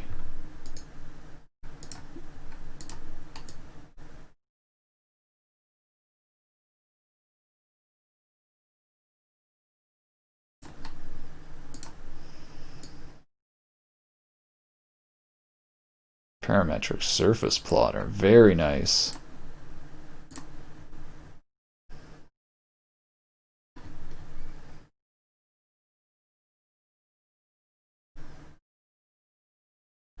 Has a mode.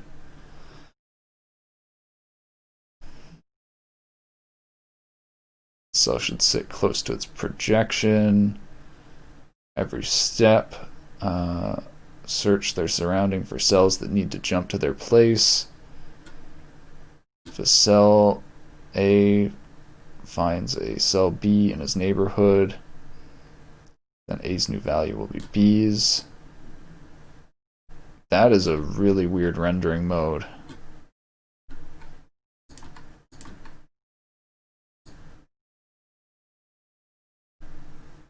That explains why there's like lag when you like turn the surface. That's really interesting.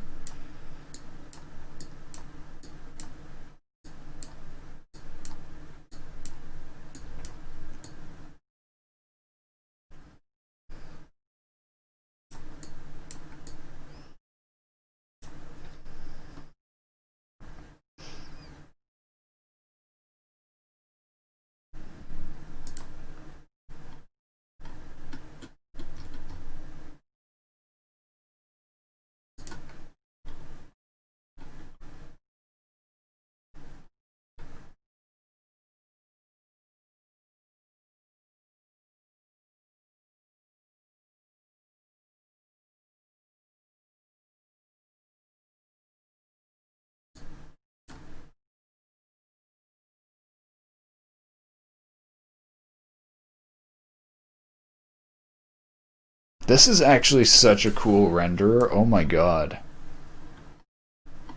It's like a particle renderer.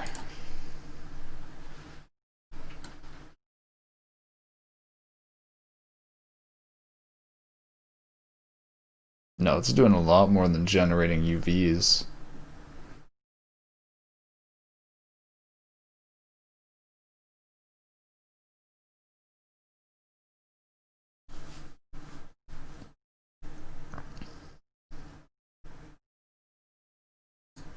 I'm still not really getting how it stores and renders the points, because it doesn't seem like it's a volume. I think it's just like some kind of list of points.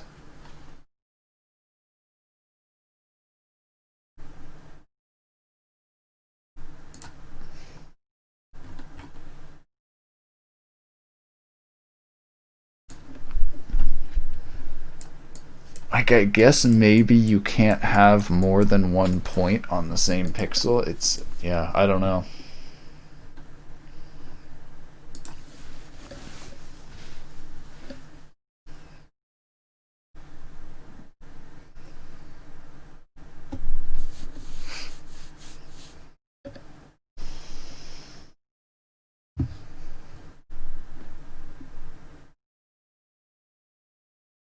And Shader Toy is not loading now.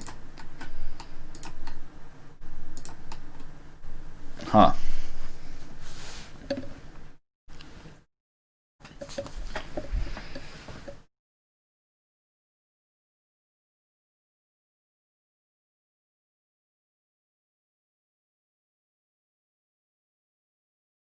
Yep, rip. It seems like this happens every like 10 minutes or so. It, oh, there we go. I think someone else just posted a bunch of shaders because looks like there's these ones just got pushed back.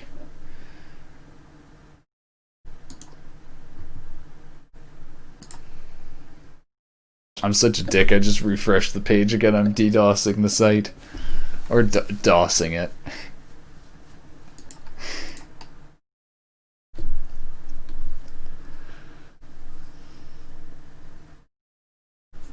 Buckyball fracture. Are you kidding me?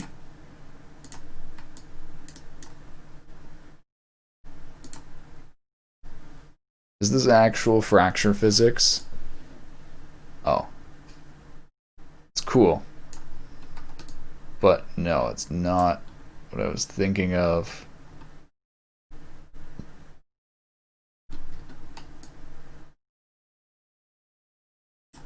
Yeah, this just looks like a Voronoi SDF.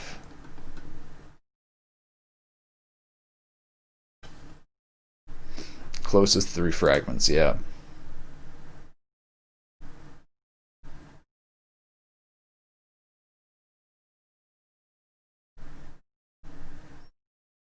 Alright, I think that's it. Okay. Simple fluid convection simulation. This is the last one, I promise. This is the serious thing. As soon as I just go and start looking at shaders, it's like, how far are we gonna spend down the rabbit hole? Nice, nice. Simple water wave simulation. What is this forked from?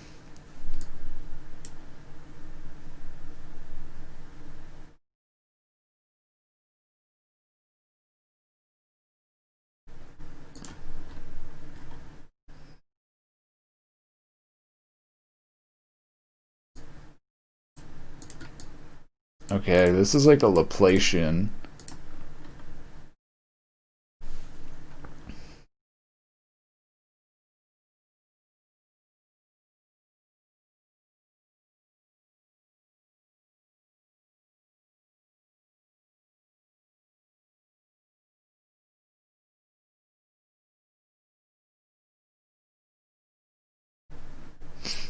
Interesting.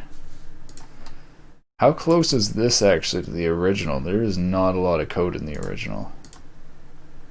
So now it has Z pressure, W temperature.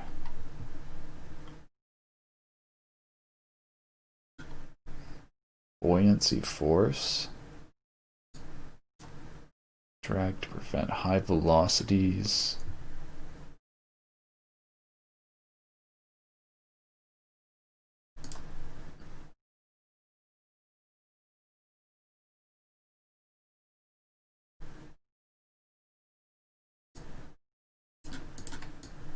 So is this not, this doesn't do anything with the pressure, it looks like. Advection.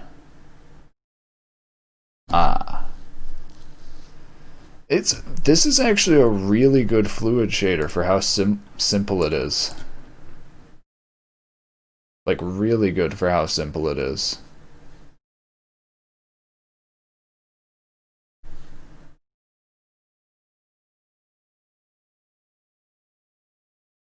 It seriously has like curls and basic vortices. That is good stuff. Alright. I'm gonna go take a break and then I think we'll play some Path of Exile. Might watch some videos on the League first, because I don't know anything about the game. I haven't played it in months.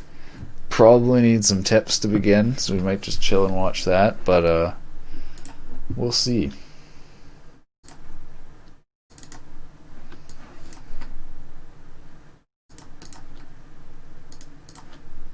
Alright, thank you for watching. I'll be hopefully doing these shader programming streams at least each week. Hopefully a bit more than that, maybe every few days. If you have any questions on any of the shaders we did, I'm on Discord, Twitter, Shader Toy. Posted the links to the shaders I did on Shader Toy. You can comment and ask questions there, or if you just want to see the code, it's available there. I hope everyone has a good day, good afternoon, good evening, wherever you are. Bye-bye. Thanks for watching.